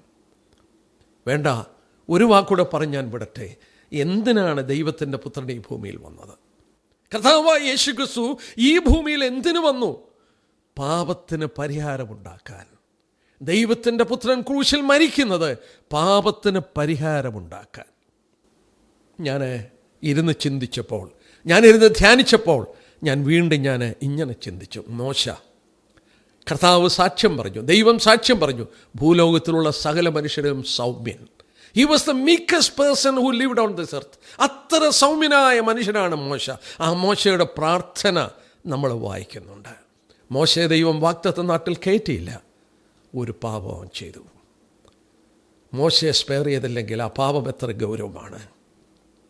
ദാവീദ് ദൈവത്തിൻ്റെ ഹൃദയപ്രകാരമുള്ള മനുഷ്യനാണ്. അവനെ ദൈവം ശിക്ഷിച്ചത് നമുക്ക് അല്പം കഴിയുമ്പോൾ നോക്കാം. പാപത്തിൻ്റെ പരിണിതഫലം. What I want to tell, God will not, മുഖപക്ഷമില്ല. മോശയായിക്കൊള്ളട്ടെ, ദാവീദായിക്കൊള്ളട്ടെ, ദൈവത്തിൻ്റെ പുത്രൻ 2 പ്രാവശ്യം സ്വർഗം തുറന്നു പറഞ്ഞു, ഇവൻ എൻ്റെ പ്രിയ പുത്രനാണ്, ഇവനിൽ ഞാൻ പ്രസാദിച്ചു. 2 പ്രാവശ്യം. ഇതാ എൻ്റെ ദാസൻ, എൻ്റെ ഉള്ളം പ്രസാദിക്കുന്ന എൻ്റെ വൃതൻ, ദൈവം പ്രസാദിച്ച പുത്രൻ. എന്നാൽ അവനെ പാപമാക്കിയപ്പോൾ അവൻ ഉറക്കെ കരയേണ്ടി വന്നു. എൻ്റെ ദൈവമേ, എൻ്റെ ദൈവമേ, നീയും എന്നെ കൈവിട്ടതെന്ത്? ആ കരച്ചിലിന് ചെവി കൊടുക്കാൻ എൻ്റെ കാരണം പാപമാണ്. അവനെ പാപമാക്കിയുകൊണ്ടാണ്. എനിക്ക് ഗൗരവത്തോടെ പറയാനായിട്ടുള്ള കാര്യം, പാപം ദൈവത്തിൻ്റെ മുന്നിൽ അത്ര ഗൗരവമാണ്. നമ്മൾ വായിച്ചത് നമ്മൾ കണ്ടു, നീ വിതയ്ക്കുന്നത് നീ കൊയ്യും. It will be multiplied. നിനക്കത് തിരിച്ചു വരും. It will be destructive. നമ്മൾ ഹബക്കൂക്കിൻ്റെ പ്രവചനം 1-ാം അധ്യായത്തിലെടുക്കുമ്പോൾ ഈ ദൈവത്തെക്കുറിച്ച് പറഞ്ഞ ഒരു വാക്ക് നമ്മളെ ചിന്തിപ്പിക്കേണ്ട ഒരു വാക്കാണ്. ഹബക്കൂക്കിൻ്റെ പ്രവചനം 1-ാം അധ്യായത്തിൻ്റെ 13-ാമത്തെ വാക്യത്തിൽ വരുമ്പോൾ ഇങ്ങനെയാണ് വായിക്കുന്നത്. ഞാനത് വായിക്കാം. ദോഷം കണ്ടുകൂടാതെ വണ്ണം നിർമ്മല ദൃഷ്ടിയുള്ളവനും പീഡനം കാണുവാൻ കഴിയാത്തവനായുള്ളവേ. ദൈവം ആരാണ്?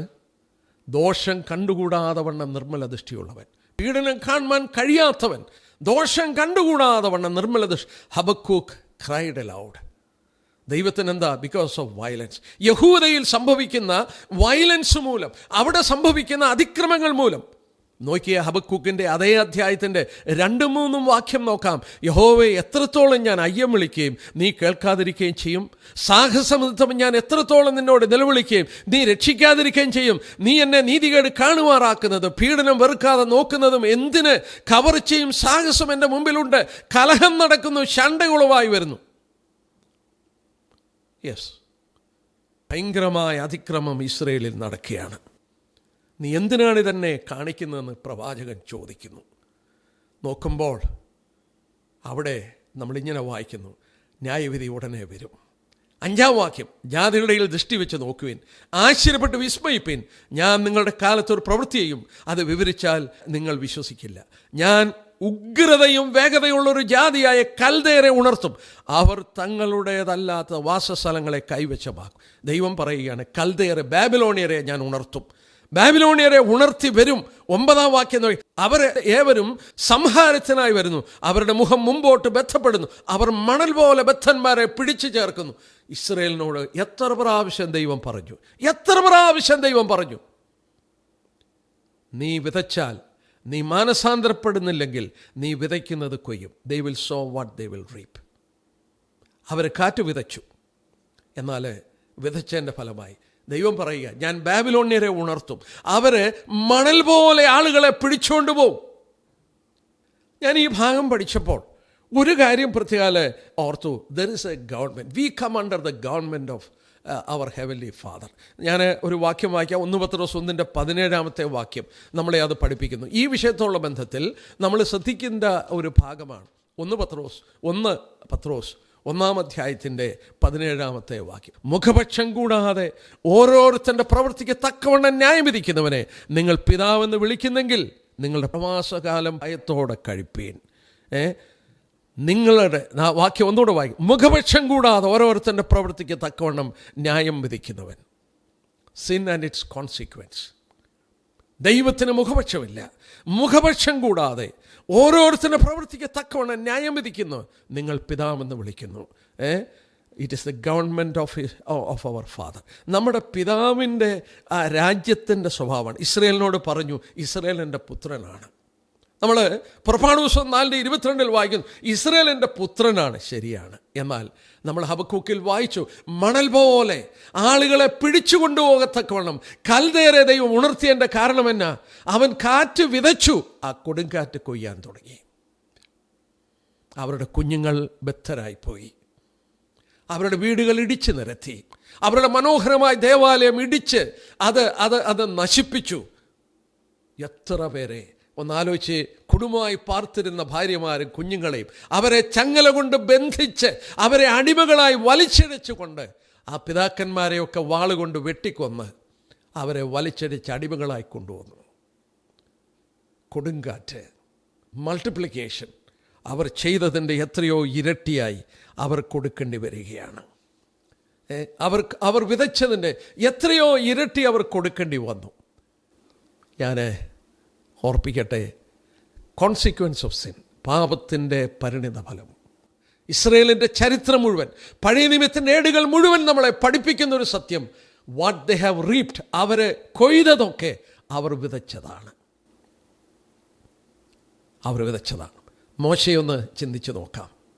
മോശയെക്കുറിച്ച് നമ്മൾ ഓർക്കുമ്പോൾ വളരെ ചിന്തിപ്പാനായിട്ടുള്ള ഒരു കാര്യമുണ്ട്. നമ്മൾ നോക്കുക, ഇസ്രയേലിൽ വെച്ച് ഏറ്റവും സൗമ്യനായ ഒരു മനുഷ്യനായിരുന്നു മോശ. എന്നാൽ ഇസ്രയേലിനോടുള്ള ബന്ധത്തിൽ മോശ പറഞ്ഞു, സംഖ്യാപുസ്തകം 32:23 പറഞ്ഞു, നിങ്ങൾ യഹോവയോട് പാപം ചെയ്തിരിക്കുകയാണ്. സംഖ്യാപുസ്തകം 32-ാം അധ്യായം. ഞാൻ ആ ഭാഗങ്ങളിലേക്ക് മുഴുവൻ കടന്നു പോകാതെ നമ്മുടെ പരിമിതമായ സമയത്തിനുള്ളിൽ അത് പറഞ്ഞു നിർത്തേണ്ടതുകൊണ്ട് ഞാൻ പറയട്ടെ. അതിൻ്റെ 32-ാം അധ്യായത്തിൻ്റെ 23-ാം വാക്യം, എന്നാൽ നിങ്ങൾ അങ്ങനെ ചെയ്യുകയില്ല, നിങ്ങൾ നിങ്ങളുടെ യഹോവയോട് പാപം ചെയ്തിരിക്കുന്നു, നിങ്ങളുടെ പാപഫലം നിങ്ങൾ അനുഭവിക്കും. നിങ്ങളുടെ പാപഫലം നിങ്ങൾ അനുഭവിക്കും. B sure your since will find you out. Hi പട്ടണം, വളരെ അടച്ചുമൂടിയിരുന്ന ഹായ് പട്ടണം, അവർ ജയിച്ചു, വിജയത്തിൻ്റെ ഘോഷം നടക്കുകയാണ്. എന്നാൽ നമ്മൾ ഓർക്കണം, ആഖാൻ്റെ പാപം, ജോഷുവയുടെ പുസ്തകം 7-ാം അധ്യായത്തിൽ അവർ പരാജയപ്പെട്ട് അതിനെക്കാട്ടിൽ വളരെ ബലം കുറഞ്ഞ അമോര്യരോട് അവർ പരാജയപ്പെട്ട് പലരും വാളുകൊണ്ട് വെട്ടി വീണതിൻ്റെ കാരണമെന്ന, ഹായ് പട്ടണം, ശക്തിയുള്ള പട്ടണം, അത് മതിൽ കൊണ്ട് ചുറ്റ പട്ടണം, ഹായ് പട്ടണം പിടിച്ചെടുക്കുവാൻ അവർക്ക് സാധിച്ചു. എന്നാൽ മറുഭാഗത്ത് അമോര്യരോട് യുദ്ധം ചെയ്യുമ്പോൾ അവർ പട്ടുപോയി, അവർ വെട്ടി വീഴ്ത്തപ്പെട്ടു, അവർ കരയേണ്ടി വന്നു. എന്തുകൊണ്ടാണ്? ഉറക്കെ കരയുകയാണ്. കാരണം എന്താ? പാപം മൂലം അത് സംഭവിച്ചു. അവരുടെ മധ്യത്തിൽ ആഖാൻ ആരും കാണുന്നില്ല, ആരും കണ്ടില്ലെന്ന് വരും, പക്ഷേ ഉയരത്തിൽ സ്ഥാപിച്ച സിംഹാസനം അവൻ, നമ്മൾ ഓർത്തു, അവൻ്റെ കണ്ണെല്ലായിടത്തും നോക്കിക്കൊണ്ടിരിക്കുന്നു. ആകാത്തതും ആകുന്നതും എല്ലാം നല്ലതും എല്ലാം നോക്കിക്കൊണ്ടിരിക്കുകയാണ്. ഒരിക്കൽ നീ വിജയിച്ച് കാണും ഹായിയുടെ അടുക്കൽ, പക്ഷേ നീ പരാജയപ്പെടുന്നതിൻ്റെ കാരണമെന്നാ? ദൈവം നിന്നോട് ഇടപെടും. നീ പാപത്തിൻ്റെ പരിണിത ഫലം നീ അനുഭവിച്ചേ സാധിക്കുള്ളൂ. ഓ, ദൈവം എന്തിനാണ് ഈ പലരെക്കുറിച്ചും പലതും എഴുതിയതെന്ന് നമ്മൾ ചോദിച്ചു പോകും. ഞാൻ പലപ്പോഴും പറയാറുണ്ട്, മത്തായിയുടെ സുവിശേഷം 1-ാം അധ്യായത്തിൽ വരുമ്പോൾ യേശു ക്രിസ്തുവിൻ്റെ വംശവലി പറഞ്ഞു വരുമ്പോൾ അതിൻ്റെ 1-ാം അധ്യായത്തിൻ്റെ അതിൻ്റെ 6-ാം വാക്യത്തിൽ ദാവീദ് ഈശായി ജനിപ്പിച്ചു, ഈശായി ദാവീദ് രാജാവിനെ ജനിപ്പിച്ചു, ദാവീദ് ഊരിയാവിൻ്റെ ഭാര്യയായിരുന്നവളിൽ ശലോമോനെ ജനിപ്പിച്ചു. പരിശുദ്ധാത്മാവ് എന്തിനാണ് ഇങ്ങനെ രേഖപ്പെടുത്തി വെച്ചത്? ഞാൻ ഇങ്ങനെ ചിന്തിച്ചു പോയി. ഞാൻ പറഞ്ഞു പോകട്ടെ. ദാവീദും ഭാര്യയും കുഞ്ഞുങ്ങളും കൂടെ ഒന്നിച്ചിരുന്ന് വേദപുസ്തകം സന്ധ്യാപ്രാർത്ഥനയ്ക്ക് വായിക്കുകയാണെന്ന് ഇരിക്കട്ടെ. ഈ മത്തായിയുടെ സുവിശേഷം പിന്നീട് വായിക്കുകയാണെന്ന് വിചാരിക്കട്ടെ, അല്ലെങ്കിൽ ദൈവത്തിൻ്റെ പ്രമാണങ്ങൾ വായിക്കുമ്പോൾ ദാവീദ് എന്ന് പറയുന്ന ആ കുടുംബത്തിൻ്റെ തലവൻ വായിക്കുകയാണ്, ദാവീദ് ഊരിയാവിൻ്റെ ഭാര്യയാണ് ശലോമോനെ ജനിപ്പിച്ചു. ഇതിൽ കൂടുതൽ ശിക്ഷ വേണോ? ആ മക്കളുടെ മുന്നിൽ, മറ്റുള്ളവരുടെ മുന്നിൽ ഒരിക്കലും മായ്ച്ചു കളയാൻ വയ്യാതെ പരിശുദ്ധാത്മാവ് എഴുതി വെച്ചിരിക്കുകയാണ്. വർഷങ്ങൾ കഴിഞ്ഞു, 3000 വർഷത്തിൻ്റെ പിന്നിലും അതിൻ്റെ ചരിത്രം ഇന്നും വായിക്കുമ്പോൾ മറ്റൊരുത്തൻ്റെ ഭാര്യയിൽ ദാവീദ് ജനിപ്പിച്ച കുഞ്ഞെന്ന് എഴുതി വെച്ചിരിക്കുകയാണ്. പരിശുദ്ധാത്മാവ് എന്തിനെഴുതി വെച്ചു? എന്നോട് നിങ്ങളോട് സംസാരിക്കുകയാണ്. ആ പുതിയ നിയമം ആരംഭിക്കുമ്പോൾ your sin will find you out. നിനക്ക് പാപം ചെയ്താൽ മറച്ചു വെക്കാൻ സാധിക്കുകയില്ല. ദാവീദ് അനുതപിച്ചു, കരഞ്ഞു, ഏറ്റുപറഞ്ഞു. 32-ാം സങ്കീർത്തനവും 51-ാം സങ്കീർത്തനവും ദാവീദ് അതിന് ശേഷം എഴുതിയതാണ്. ശരിയാണ്, ഹൂഎവർ ഇറ്റ് ഈസ്, മുഖപക്ഷം ദൈവത്തിനില്ല. അത് എഴുതി വച്ചിരിക്കുന്നു. ഞാൻ ആ ഭാഗം ഇരുന്ന് ധ്യാനിച്ചപ്പോൾ എനിക്ക് മനസ്സിലായ ചില കാര്യങ്ങൾ കൂടെ ഞാൻ ഓർപ്പിച്ചോട്ടെ. പാപത്തെ മൂടിവെക്കാൻ നിവൃത്തിയില്ല. Your sin will find you out. അതാണ് ഇസ്രായേലിനോട് മോശ പറഞ്ഞത്. ആഖാൻ ചെയ്ത പാപം മൂടിവെച്ച് ഒരു മനുഷ്യനെ കണ്ടില്ല. It will come out. അത് മറയ്ക്കാനൊക്കില്ല.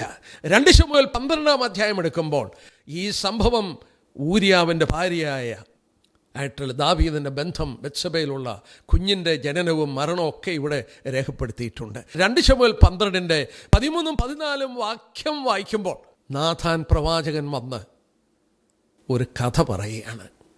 ആ കഥ നമുക്കറിയാം. ഒരു ധനികൻ്റെ വീട്ടിൽ ഒരു വിരുന്നുകാരൻ വന്നപ്പോൾ അടുത്തുള്ള വീട്ടിൽ ഒരു ആടുണ്ട്. ആടിനെ കുഞ്ഞിനെ പോലെ അവർ വളർത്തുകയാണ്. പക്ഷേ ഈ വിരുന്നുകാർക്ക് ഭക്ഷണം കൊടുക്കാൻ ആ ആട്ടിൻകുട്ടിയെ പിടിച്ചവർ കണ്ടിച്ച് പാകം ചെയ്തപ്പോൾ ദാവീദിൻ്റെ നീതിബോധം രോക്ഷം കൊണ്ടിട്ട് പറഞ്ഞു, 4 ഇരട്ടി കൊടുക്കണം. അതിൻ്റെ 6-ാം വാക്യം, അവൻ കനിവില്ലാത്ത ഇക്കാര്യം പ്രവർത്തിച്ചതുകൊണ്ട് ആടിനു വേണ്ടി 4 ഇരട്ടി പകരം കൊടുക്കണം എന്ന് പറഞ്ഞു. പഴയ നിയമത്തിൽ ആ പ്രമാണമുണ്ട്. ഒരുത്തനൊരാടിനെ മോഷ്ടിച്ചാൽ 4 ഇരട്ടി കൊടുത്തേ ഒക്കത്തുള്ളൂ. പക്ഷേ ഒരു കാര്യം ഞാൻ ഓർപ്പിച്ചോട്ടെ. അതിൻ്റെ 10-ാം വാക്യത്തിൽ പ്രവാചകൻ ദാവീദിൻ്റെ നേരെ വിരൽ ചൂണ്ടി പറഞ്ഞു, നീ എന്നെ നിരസിച്ചു, ഹിത്യനായ ഊരിയാവിൻ്റെ ഭാര്യയെ നിനക്ക് ഭാര്യയെ എടുത്തത് കൊണ്ട് വാൾ നിൻ്റെ ഗൃഹത്തെ ഒരിക്കലും വിട്ടുമാറുകയില്ല. അയ്യോ, the സോഡ് will never depart from his house. ഇസ്രായേലിൻ്റെ ചരിത്രം ഒന്ന് നോക്കിയേ. വാൾ നിൻ്റെ വീട്ടിനെ ഒരിക്കലും വിട്ടുമാറത്തില്ല. ഇസ്രായേൽ രാഷ്ട്രം 48-ൽ പിറന്നു വീണ ശേഷവും അവരെത്ര യുദ്ധം അഭിമുഖീകരിച്ചു, എന്തെല്ലാം പോരാട്ടങ്ങൾ, ഭീകരവാദങ്ങൾ, വൂൾഫ് അറ്റാക്ക്, ഇന്നും അവർ അനുഭവിക്കുന്ന ദുരിതങ്ങൾ, അവരുടെ പുറകോട്ടുള്ള ചരിത്രമോർത്തെ എന്നെങ്കിലും വാൾ അവരുടെ വീട്ടിൽ നിന്ന് മാറിയിട്ടുണ്ടോ? ഇല്ല. എന്താ കാരണം? നീ വിതച്ചത് നീ കൊയ്തെടുക്കുകയാണ്. മൾട്ടിപ്ലിക്കേഷൻ. ദാവീദ് ഊരിയാവിനെ കൊന്നു. ആ വീട്ടിൽ പിൻതലമുറകൾക്ക്, എന്നെ കേൾക്കുന്ന സഹോദരി സഹോദരന്മാരോട് പറയട്ടെ, നിങ്ങളുടെ കുഞ്ഞുങ്ങളെ ഓർത്തെങ്കിലും ദാവീദ് ചെയ്ത ഒരു പാപം, ഒരു ഊരിയാവിനെ വാൾ കൊണ്ട് വെട്ടിവീഴ്ത്തി തൻ്റെ പാപം മറച്ചു വെക്കാൻ അവൻ്റെ സന്തത പരമ്പരകൾ 3000 വർഷമായി വാളിനാൽ വീഴുന്നത് നിങ്ങൾ കണ്ടോ? ആ ദൈവം മുഖപക്ഷമില്ലാത്ത ദൈവമാണ്. നീ ചെയ്യുന്ന പാപം, നീ അതിൻ്റെ പരിണിത ഫലം അനുഭവിക്കും. യെസ്, വാൾ നിൻ്റെ വീടിനെ വിട്ടുമാറത്തില്ല. ഞാൻ ഒരു കാര്യം കൂടെ ഓർപ്പിച്ചോട്ടെ. എന്നെ ഭയപ്പെടുത്തിയ കാര്യം ഞാൻ പറയാം. ദാവീദിൻ്റെ ചരിത്രം നോക്കിയാൽ, ആ കുടുംബത്തിൻ്റെ ചരിത്രം നോക്കിയാൽ, ഒരാടിന് പകരം 4 ആടിനെ കൊടുക്കാൻ പറഞ്ഞു. 4-fold. ദാവീദിൻ്റെ കുഞ്ഞുങ്ങളിൽ 4 പേരും മരിക്കുന്നു. ഞാൻ വായിക്കാതെ പറയട്ടെ. ബത്ശബയിലുണ്ടായ കുഞ്ഞ് 2 ശമൂവേൽ 12-18 നാം വായിക്കുന്നുണ്ട്. എന്നാൽ 7-ാം ദിവസം കുഞ്ഞ് മരിച്ചുപോയി. ബത്ശബയിൽ ജനിപ്പിച്ച കുഞ്ഞ്, ദാവീദ് ഉപവസിച്ചു പ്രാർത്ഥിച്ചു, ആ കുഞ്ഞ് മരിച്ചു. തീർന്നില്ല, അബ്നോനെ കൊല്ലുന്നു. 2 ശമൂവേൽ 13-28-29 അബ്നോനെ അടിച്ചു കൊന്നു. തീർന്നില്ല, തൻ്റെ പുത്രനായ താൻ സ്നേഹിച്ച അബ്ശലോം മരത്തിൽ തൂങ്ങി അവനെ കുന്തം കൊണ്ട് കുത്തിക്കൊന്നു. തീർന്നില്ല, അഡോനിജ, രാജാക്കന്മാരുടെ പുസ്തകം 1-2 അധ്യായത്തിൽ വരുമ്പോൾ അവനെയും കൊല്ലുന്നു. 4 മക്കൾ. ബത്ശേബയിൽ ജനിച്ച കുഞ്ഞ്, നിരപരാധിയായ ഒരു കുഞ്ഞ്, ഒന്നും തിരിച്ചറിയാത്തൊരു കുഞ്ഞ്. അബ്നോന്, അബ്ശലോം, അഡോനിജ, 4 മക്കൾ മരിക്കുന്നു. നിരപരാധികളായ കുട്ടികൾ വരെ മരിച്ചു. എൻ്റെ പിതാക്കന്മാരോടും മാതാക്കളോടും ഞാൻ ഓർപ്പിക്കട്ടെ, പാപത്തെ നിസ്സാരമായി കാണരുത്. പാപത്തിൻ്റെ പരിണിതഫലം, ദാവീദ് ചെയ്ത പാപത്തിൻ്റെ പരിണിതഫലം അവൻ്റെ കുടുംബ പരമ്പര 3000 വർഷമായി അനുഭവിക്കുന്നുവെങ്കിൽ, അവൻ്റെ മക്കളിൽ 4 പേര് 4 ഇരട്ടി പകരം കൊടുത്തുവെങ്കിൽ, കോൺസിക്വൻസ് ഓഫ് സിൻ, പാപത്തിൻ്റെ പരിണിതഫലം ശക്തമാണ്. ദൈവം പറഞ്ഞു, പരിഹസിച്ചു കൂടാ, നീ വിതയ്ക്കുന്നത് നീ കൊയ്തിരിക്കും, നീ മൂടി വെച്ചാലും അത് തിരിച്ച് പുറത്തു വരും. ദാവീദിനോട് പറഞ്ഞത് ദാവീദ് മൂടിവെച്ചു. നമ്മൾ 28-ാം സദൃശവാക്യം 28-3 തൻ്റെ ലംഘനങ്ങളെ മറയ്ക്കുന്നവന് ശുഭം വരത്തില്ല. ഇംഗ്ലീഷിൽ വായിച്ചാൽ, he who covers his sin shall not prosper. But whosoever confess and forsake them will have mercy. ഞാൻ ഒരുപാട് ധ്യാനിച്ചിട്ടുണ്ട്. ഇപ്പോഴും എനിക്ക് മറുപടി കിട്ടാത്ത ചില കാര്യങ്ങളിൽ ഒന്നാണ്, ദാവീദ് 1 വർഷമെടുത്തു അവന് ഈ അനുതാപം ഉണ്ടാകാൻ. 1 year he covered his sin. ഊരിയാവിൻ്റെ ഭാര്യയായി ബത്ശബയെ ഭാര്യയായി എടുത്തു. ആ പാപം പുറത്തറിയാൻ പാടില്ലാതെ വണ്ണം, പുറത്തു പോകാതിരിക്കാതെ വണ്ണം അവൻ കളിച്ച തന്ത്രങ്ങൾ തിരുവചനത്തിലുണ്ട്. അതിൻ്റെ ശേഷം അത് ഫലിക്കുന്നില്ല എന്ന് കണ്ടപ്പോൾ വാൾ കൊണ്ട് നിരപരാധിയായ ഒരു ഊരിയാവിനെ വെട്ടിക്കൊന്നു. അതിൻ്റെ ശേഷം അവൻ ഓർത്തു, എല്ലാം കുഴപ്പമില്ല, എല്ലാം പെർഫെക്റ്റാണ്, പ്രശ്നമില്ല. പാപത്തെ മൂടിവെച്ചു എന്ന് കരുതി. It took 1 year. 1 വർഷം കഴിഞ്ഞു. കാരണം എന്താ 1 വർഷം എന്ന് പറഞ്ഞത്? നാഥാൻ വന്നു പറയുന്ന വാക്കിൽ നമ്മൾ ആ 12-ാം അധ്യായം, നിനക്കിപ്പോൾ ജനിച്ച കുഞ്ഞ് മരിക്കും. ഒരു കുഞ്ഞ് ജനിക്കണമെങ്കിൽ 9 മാസമെങ്കിലും എടുക്കും. യെസ്, ദാവീദ് അത് മറച്ചു വെച്ചു. എന്നാൽ എന്നെ ചിന്തിപ്പിച്ച കാര്യം, ദാവീദ് ഒരിക്കൽ ഒരു ഫുജിറ്റീവായി ശൗലിനെ ഭയന്ന ഗുഹാമുഖങ്ങളിൽ ഓടി നടന്ന് ഒളിച്ചിരുന്ന കാലഘട്ടമുണ്ട്. ആ ഒളിച്ചിരുന്നപ്പോൾ, ഭയപ്പെട്ട് ഒളിച്ചിരുന്നപ്പോൾ, ദാവീദ് ശൗലിനെ തന്നെ കൊല്ലാൻ ശ്രമിച്ച ശൗലിൻ്റെ അടുക്കൽ ഒരു ഗുഹയിൽ താൻ ചെന്ന് ആ ശൗലിൻ്റെ വസ്ത്രം മുറിച്ചു. അവനെ കൊല്ലാൻ ശ്രമിച്ചപ്പോൾ അവൻ്റെ കൂടെയുള്ളവരോട് പറഞ്ഞു, കൊല്ലരുത്, അവൻ യഹോവയുടെ അഭിഷിക്തനാണ്. അവൻ്റെ വസ്ത്രത്തിൻ്റെ വിളിമ്പ് മാത്രം മുറിച്ചെടുത്തു. പക്ഷേ തിരുവചനത്തിൽ വായിക്കുന്നു, അവൻ്റെ വസ്ത്രത്തിൻ്റെ വിളിമ്പ് മുറിച്ചതുകൊണ്ട് ദാവീദിൻ്റെ ഹൃദയം കുത്തി തുടങ്ങി. അത്ര സെൻസിറ്റീവായ ദാവീദ് ഒരുത്തൻ്റെ ഭാര്യയെ അടിച്ചെടുത്ത് ഭർത്താവിനെ വാളുകൊണ്ട് വെട്ടിവീഴ്ത്തിയിട്ട് അവൻ മൗനമായിരുന്നു. അവന് പാപബോധമില്ലാതെ 1 വർഷം കഴിഞ്ഞു. Hypocrite. Brothers and sisters, sin is very deceptive. Sin is very deceptive. നീ പക്ഷേ ചെയ്യുന്നത് പലതും നിനക്ക് പാപമാണെന്ന് ബോധ്യമല്ലെങ്കിലും പാപമാണ് ദൈവത്തിൻ്റെ മുന്നിൽ. ദാവീദ് പിന്നീട് പ്രാർത്ഥിച്ചു, മറഞ്ഞിരിക്കുന്ന തെറ്റ് എനിക്ക് ബോധ്യമാക്കി തരണം. മറഞ്ഞിരിക്കുന്ന തെറ്റുകൾ നമ്മുടെ പ്രാർത്ഥനയിൽ ഒരു പ്രാർത്ഥനയായിരിക്കും. ദൈവമേ, ഞാൻ അറിയാതെ പാപങ്ങൾ ചെയ്യുന്നുണ്ടോ, എനിക്ക് ബോധമാക്കി തരണം. Whatever it is, sin has its consequence. പാപത്തിന് അതിൻ്റേതായ കോൺസിക്വൻസ് ഉണ്ട്. ദാവീദിനോട് പറഞ്ഞു, 10-ാം വാക്യത്തിൽ നമ്മൾ വായിച്ചു, വാൾ നിൻ്റെ ഗൃഹത്തെ ഒരിക്കലും വിട്ടുമാറില്ല. 2 ശമൂവേൽ 12-10 വാക്യം. വാൾ നിൻ്റെ ഗൃഹത്തെ വിട്ടുമാറില്ല. ബാക്കി കാര്യം കേട്ടോണം. 11-ാം വാക്യം നോക്കിയാട്ടെ. യഹോവ ഇപ്രകാരം അരുളിച്ചത്, നിന്റെ സ്വന്തം ഗൃഹത്തിൽ നിന്ന് ഞാൻ നിനക്ക് അനർത്ഥം വരുത്തും. നീ കാണുക, ഞാൻ നിന്റെ ഭാര്യയെ എടുത്ത് നിന്റെ കൂട്ടുകാരന് കൊടുക്കും. അവൻ ഈ സൂര്യൻ്റെ വെട്ടത്ത് അത് നിന്റെ ഭാര്യമാരോടുകൂടെ ശയിക്കും. നീ അത് രഹസ്യത്തിൽ ചെയ്തു. ഞാനോ ഈ കാര്യം ഇസ്രായേലിലൊക്കെയും കാണുക സൂര്യവെട്ടത്ത് തന്നെ ചെയ്യും. ഒന്നാലോചിച്ച് നോക്കിയേ. അവൻ്റെ വീട്ടിൽ വാള് കടന്നു വന്നു മാറാതെ. സ്വന്തം ഗൃഹത്തിൽ ഞാൻ നിനക്ക് അനർത്ഥം വരുത്തും. 2 ശമൂവേൽ 13-ാം അധ്യായത്തിൽ വരുമ്പോൾ അബ്നോൻ ദാവീദിൻ്റെ മകനാണ്. അബ്നോൻ ദാവീദിൻ്റെ മകനാണ്. താമർ ദാവീദിൻ്റെ മകളാണ്, അബ്ശലോമിൻ്റെ സിസ്റ്റർ. അബ്നോൻ താമാറുമായി ശയിക്കുന്നു. തീർന്നില്ല. 16-ാം അധ്യായത്തിൻ്റെ 22-ാം വാക്യം നോക്കിയാട്ടെ. 16-ാം അധ്യായത്തിൻ്റെ 22-ാം വാക്യത്തിൽ അവർ അബ്ശലോമിനെ വെൺമാടത്തിൽ ഒരു കൂടാരം അടിച്ചു. അവിടെ അബ്ശലോം എല്ലാ ഇസ്രായേലും കാണുക തൻ്റെ അപ്പൻ്റെ വെപ്പാട്ടിയുടെ അടുക്കൽ ചെന്നു. എന്തൊരു ഭയാനകമാണെന്ന് ചിന്തിച്ചാട്ടെ. ദാവീദിൻ്റെ വെപ്പാട്ടികളുമായി സ്വന്തം മകൻ അബ്ശലോം ശയിക്കുന്നു ഇസ്രായേലിൻ്റെ മുന്നിൽ പരസ്യമായി. ദൈവം പറഞ്ഞു, നീ രഹസ്യത്തിൽ ചെയ്തു, ഞാനിത് പരസ്യത്തിൽ ഇസ്രായേലിൻ്റെ മധ്യത്തിൽ ചെയ്യിക്കും. നീ കാറ്റ് വിതച്ചു, കൊടുങ്കാറ്റ് കൊയ്യുകയാണ്. ഭയാനകമാണ്. ദൈവത്തിൻ്റെ ഹൃദയപ്രകാരമുള്ള മനുഷ്യനോട് ദൈവം ഇടപെട്ടു. തിരുവചനത്തിൽ വായിച്ചു, ദൈവത്തിന് മുഖപക്ഷമില്ല. ഇല്ല. ദാവീദിനോടും മോശയോടും ഒക്കെ ദൈവം ഇങ്ങനെ ഇടപെട്ടെങ്കിൽ പിന്നെയാണോ നമ്മളോട്? ഇത് കഴിഞ്ഞിട്ട് എന്നെ പലപ്പോഴും ചിന്തിപ്പിക്കുന്ന ഒരു കാര്യമുണ്ട്, പലപ്പോഴും എന്നെ ഭയപ്പെടുത്തുന്ന ഒരു കാര്യമുണ്ട്. ആ വാക്യം ഞാനൊന്ന് വായിക്കാം. ദൈവം ദാവീദിനോട് പറഞ്ഞൊരു വാക്കാണ്. ഞാൻ ചിലപ്പോഴിരുന്ന് വായിക്കും, എന്തായിരുന്നെന്നുള്ളത് ചിന്തിച്ച് നോക്കും, എനിക്ക് പിടിയില്ല. പക്ഷെങ്കിൽ അതിൻ്റെ 12-ാമത്തെ 2 ശമൂവേൽ 12-8 അവസാനം പോരായെങ്കിൽ ദൈവം പറയുകയാണ് 8-ാം വാക്യം, ഞാൻ നിനക്ക് നിൻ്റെ യജമാനൻ്റെ ഗൃഹത്തെയും നിൻ്റെ മാർവിടത്തിലേക്ക് നിൻ്റെ യജമാനൻ്റെ ഭാര്യമാരെയും തന്നു. ഇസ്രായേൽ ഗൃഹത്തിലും യഹൂദാ ഗൃഹത്തിലും നിനക്ക് തന്നു. പോരായെങ്കിൽ ഇന്നത് കൂടെ ഞാൻ നിനക്ക് തരുമായിരുന്നു. ദൈവം അത് വെളിപ്പെടുത്തിയില്ല. പോരായെങ്കിൽ ഇന്നത് കൂടെ ഞാൻ തന്നേനെ, ഞാൻ നിനക്ക് ഇത് തന്നു, ഈ രാജ്യം തന്നു, ഇങ്ങനെ ഇതൊക്കെ തന്നു, പോരായെങ്കിൽ ഇന്നത് കൂടെ തന്നേനെ. ദാവീദിന് എന്താണ് ഇനി വേണ്ടിയത്? അവന് വേണ്ടതൊക്കെ കൊടുത്തു. ഞാനിരുന്ന് ആലോചിച്ചു, എനിക്ക് പിടികിട്ടിയില്ല. അവൻ്റെ മനസ്സിലൊരാഗ്രഹം ഉണ്ടായിരുന്നു, യഹോവയ്ക്കൊരു വീട് പണിയണം, യഹോവയ്ക്കൊരു വീട് പണിയണം.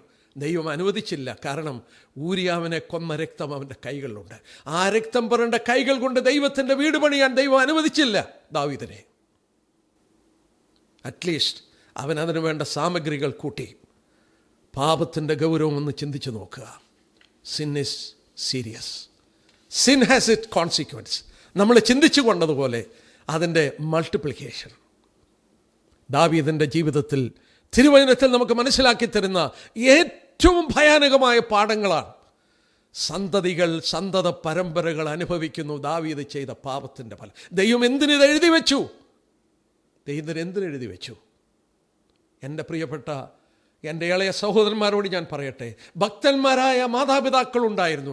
അവരോടുള്ള ബന്ധത്തിൽ ദൈവം കരുണ കാണിക്കുമ്പോൾ നിന്റെ സന്തതികൾ അനുഗ്രഹം അനുഭവിപ്പാൻ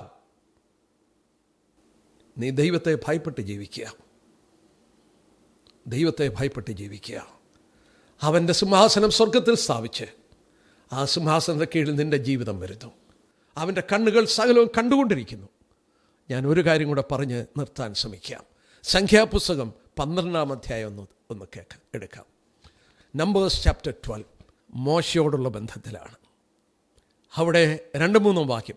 യഹോവ മോശ മുഖാന്തരം മാത്രമേ അരുളി ചെയ്യുന്നുള്ളുവോ, ഞങ്ങൾ മുഖാന്തരം അരുളി ചെയ്യുന്നില്ലയോ എന്ന് പറഞ്ഞു. യഹോവ അത് കേട്ടു. മോശ എന്ന പുരുഷനോ ഭൂതലത്തിലുള്ള സകല മനുഷ്യരും അതിസൗമ്യനായിരുന്നു. മോശയ്ക്കെതിരെ സംസാരിക്കുന്നത് ദൈവം കേട്ടു. തിരുവചനത്തിൽ രേഖപ്പെടുത്തിയിരിക്കുകയാണ്, അവൻ സകല മനുഷ്യരിലും സൗമ്യനായിരുന്നു. എന്നാൽ ഭയത്തോടുകൂടെ ഓർക്കുക, ഈ മോശ 20-ാം അധ്യായം, സംഖ്യാപുസ്തകം 20-ാം അധ്യായം എടുക്കാം. അതിൻ്റെ 20-ാം അധ്യായത്തിൻ്റെ ആദ്യത്തെ 13 വാക്യങ്ങൾ വായിച്ചാൽ, യഹോവ മോശയോട് നിന്റെ വടിയെടുത്ത് നീയും സഹോദരനായ അഹരോനും സഭയെ വിളിച്ചുകൂട്ടി അവർ കാണുക പാറയോട് കൽപ്പിക്കുക, എന്നാൽ അത് വെള്ളം തരും. 9 യഹോവ തന്നോട് കൽപ്പിച്ചാൽ മോശ യഹോവയുടെ സന്നിധിയിൽ നിന്ന് വടിയെടുത്തു. മോശയും അഹരോനും പാറയുടെ അടുക്കൽ സഭയെ വിളിച്ചുകൂട്ടി, മത്സരികളെ കേൾപ്പീൻ, പാറയിൽ നിന്ന് ഞങ്ങൾ നിങ്ങൾക്ക് വേണ്ടി വെള്ളം പുറപ്പെടുവിക്കണമെന്ന് പറഞ്ഞു. മോശ കൈ ഉയർത്തി വടികൊണ്ട് പാറയെ 2 പ്രാവശ്യം അടിച്ചു. വളരെ വെള്ളം പുറപ്പെട്ടു. ജനവും അവരുടെ കന്നുകാലികളും കുടിച്ചു. എത്ര വലിയ ചിന്തകൾ ഇവിടെ നമുക്ക് ദൈവം തന്നിട്ടുണ്ട്. കൽപ്പിക്കാൻ പറഞ്ഞു. ഇത് 2-ാം പ്രാവശ്യമാണ്. ഇത് സംഭവിച്ചിരിക്കുന്നത് എപ്പോഴാണ്? 106-ാം സങ്കീർത്തനത്തിൽ 32-ാം വാക്യത്തിൽ, മെരീബ വെള്ളത്തിങ്കൽ അവർ അവനെ കോപിപ്പിച്ചു, അവരുടെ നിമിത്തം മോശയ്ക്ക് ദോഷം ഭവിച്ചു. മോശയെ അങ്ങോട്ട് ഫസ്ട്രേറ്റ് ചെയ്യിച്ചു. മോശ എത്ര നാളായി നടക്കുന്നു? ഈ ജനത്തിൻ്റെ മുന്നിൽ കയ്യിൽ വടി പിടിച്ചുകൊണ്ട് മോശ നടക്കുകയാണ്. 40 വർഷമായി. 40 വർഷമായി ഏദോമിലെത്തി, മോവാബിലെത്തി, ആ ഇസ്രയേലിൻ്റെ അതിരിലെത്തി. ഏതാണ്ട് അതിരിലെത്തിയപ്പോൾ 40-ാം വർഷമാണ്. എൻ്റെ പ്രിയ കേൾവിക്കാരെ, ഇവിടെയാണ് നിങ്ങൾ ഗൗരവം കാണേണ്ടത്. 40-ാം വർഷമായി. ഈ 40-ാം വർഷത്തിൻ്റെ ആരംഭത്തിൽ പ്രയാണം ആരംഭിച്ചപ്പോൾ പുറപ്പാട് 17-ന്റെ ആദ്യത്തെ 7 വാക്യത്തിൽ വെള്ളം പാറയോട് ദൈവം അടിക്കാൻ പറഞ്ഞു, അടിച്ചു. അവിടെ 2-ാം വാക്യത്തിൽ കലഹിച്ചു പറഞ്ഞു എന്ന് രേഖപ്പെടുത്തിയിട്ടുണ്ട്. കലഹിച്ചു പറഞ്ഞു. കണ്ടന്റഡ് വിത്ത് മോസസ്. വെള്ളമില്ലെങ്കിൽ വെള്ളം ചോദിച്ചാൽ കുഴപ്പമില്ല. കലഹിച്ചു പറഞ്ഞു. മീഖാ പ്രവചനം 6:2 വ്യവഹരിച്ചു എന്നാണ്. It is a judicial dispute. വാദിക്കുകയാണ്. ദൈവം നമ്മുടെ മധ്യത്തിലുണ്ടോ? ദൈവം ആരാണ്? ഇതെന്താണ്? നമുക്ക് ദൈവത്തോട് അവർ വാദിച്ചു. അവർ കലഹിച്ചു പറഞ്ഞു. അവർ വെള്ളമില്ല ദൈവമേ, ഞങ്ങൾക്ക് വെള്ളം വേണമെന്ന് പറഞ്ഞാൽ മതിയായിരുന്നു. പക്ഷേ കലഹിച്ചു പറഞ്ഞു. they were challenging God's faithfulness. അവരെ കൈവെള്ളയിൽ കൊണ്ടുവരികയാണ്. 40 വർഷമായി അവർ കണ്ടതാണ് അവരെ പുറപ്പെടുവിച്ചത്. മുന്നോട്ട് പോകുവാൻ നിവൃത്തിയില്ലാതെ ഇരുവശത്തും പർവ്വതങ്ങളും പുറകിൽ ഫറവോന്റെ സൈന്യവും, അവരെല്ലാം വാളുകൊണ്ട് വെട്ടി വീഴ്ത്തപ്പെടണം. പക്ഷേ ആ ചെങ്കടലിൽ വഴി തുറന്നു കൊടുത്ത് അവരെ ഉണങ്ങിയ നിലത്തൂടെ നടത്തി അക്കരയിൽ കൊണ്ടുവന്ന് ആ ഫറവോനെ സൈന്യത്തെയും ആ ചെങ്കടലിൽ മുക്കിക്കൊന്നത് അവരുടെ കണ്ണുകൊണ്ട് കണ്ടു. അവിടുന്ന് ഓരോ ദിവസവും അത്ഭുതകരമായി ഭക്ഷണം കഴിച്ചു. അവർക്ക് അത്ഭുതകരമായി വെള്ളം കിട്ടി. അവരുടെ വസ്ത്രം അത്ഭുതകരമായി അത് മുഷിയാതെ, അവരുടെ കാലിൻ്റെ ചെരുപ്പ് തേഞ്ഞു പോകാതെ, അവർക്ക് വെയിലടിക്കാതെ മേഘസ്തംഭം, രാത്രിയിൽ അവർക്ക് ചൂടും വെളിച്ചവും കൊടുക്കുന്ന അഗ്നിസ്തംഭം അവരെ എത്ര അത്ഭുതമായി നടത്തി. ഈ നടത്തിക്കൊള്ളുന്ന ദൈവത്തെ അവർ അവിശ്വസിച്ചു. ദൈവത്തോട് അവർ കലഹിച്ചു പറഞ്ഞു. They were challenging God. അതിന് പേരിട്ടു മാസ, കലഹജലം, കലഹം. അതിൻ്റെ കോൺസിക്വൻസ് എന്താണ്? അതിൻ്റെ പരിണിതഫലം എന്താണ്? That consequence was so high. ആ പാപത്തിൻ്റെ പരിണിതഫലം മോശ 40 വർഷം കഴിഞ്ഞ് ഇസ്രായേലിൽ പ്രവേശിക്കേണ്ട ഏതാണ്ട് അതിരിലെത്തിയപ്പോൾ എൻഡ് ഓഫ് 40 years, 40 വർഷത്തിൻ്റെ അന്ത്യത്തിലാണ്. സംഖ്യാപുസ്തകം 20-ാം അധ്യായത്തിൽ അതിൻ്റെ 20-ാം അധ്യായത്തിൻ്റെ 22 തൊട്ടുള്ള വാക്യം നോക്കിയാൽ, 22 തൊട്ടുള്ള വാക്യത്തിൽ വായിക്കും, പിന്നെ ഇസ്രായേൽ മക്കളുടെ സർവ്വസഭയും കാദേശിൽ നിന്ന് യാത്ര പുറപ്പെട്ടു ഹോർ പർവ്വതത്തിലെത്തി.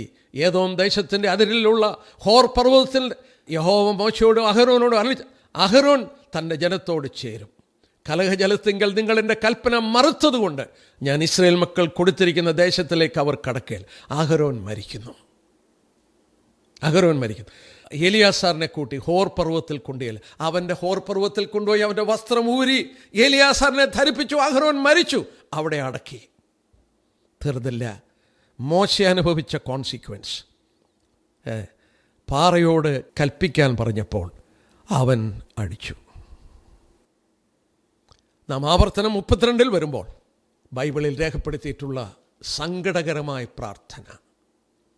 മോശ കെഞ്ചുകയാണ് ദൈവത്തോട്, ആ ദേശം എന്നെ കടത്തണം. ദൈവം അവസാനം കോപിച്ചിട്ട് പറഞ്ഞു, ഇനി നീ ചോദിക്കരുത്,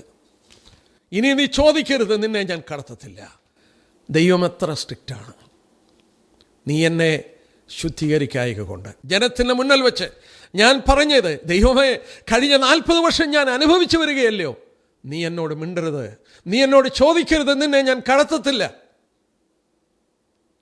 32 ആവർത്തനം 32 അതിൻ്റെ 48 തൊട്ടുള്ള വാക്യം, 48 തൊട്ടുള്ള വാക്യത്തിൽ, അന്ന് തന്നെ യഹോവ മോശയോട് അരുളിച്ചതു, നീ യെരിഹോവിനരികെ മോബ് ദേശത്ത് ഈ അബാരിയും പർവ്വതത്തിൽ നെബാ മലമുകളിൽ കയറി ഞാൻ ഇസ്രായേൽ മക്കൾക്ക് അവകാശമായി കൊടുക്കുന്ന കനാൻ ദേശത്ത് നോക്കിക്കാണുക. നിന്റെ സഹോദരൻ അഹരോൻ ഹോർ പർവ്വതത്തിൽ വെച്ച് മരിച്ചു. തൻ്റെ ജനത്തോട് ചേർന്നതുപോലെ നീ കയറുന്ന പർവ്വതത്തിൽ വെച്ച് നീയും മരിച്ച് നിന്റെ ജനത്തോട് ചേരും.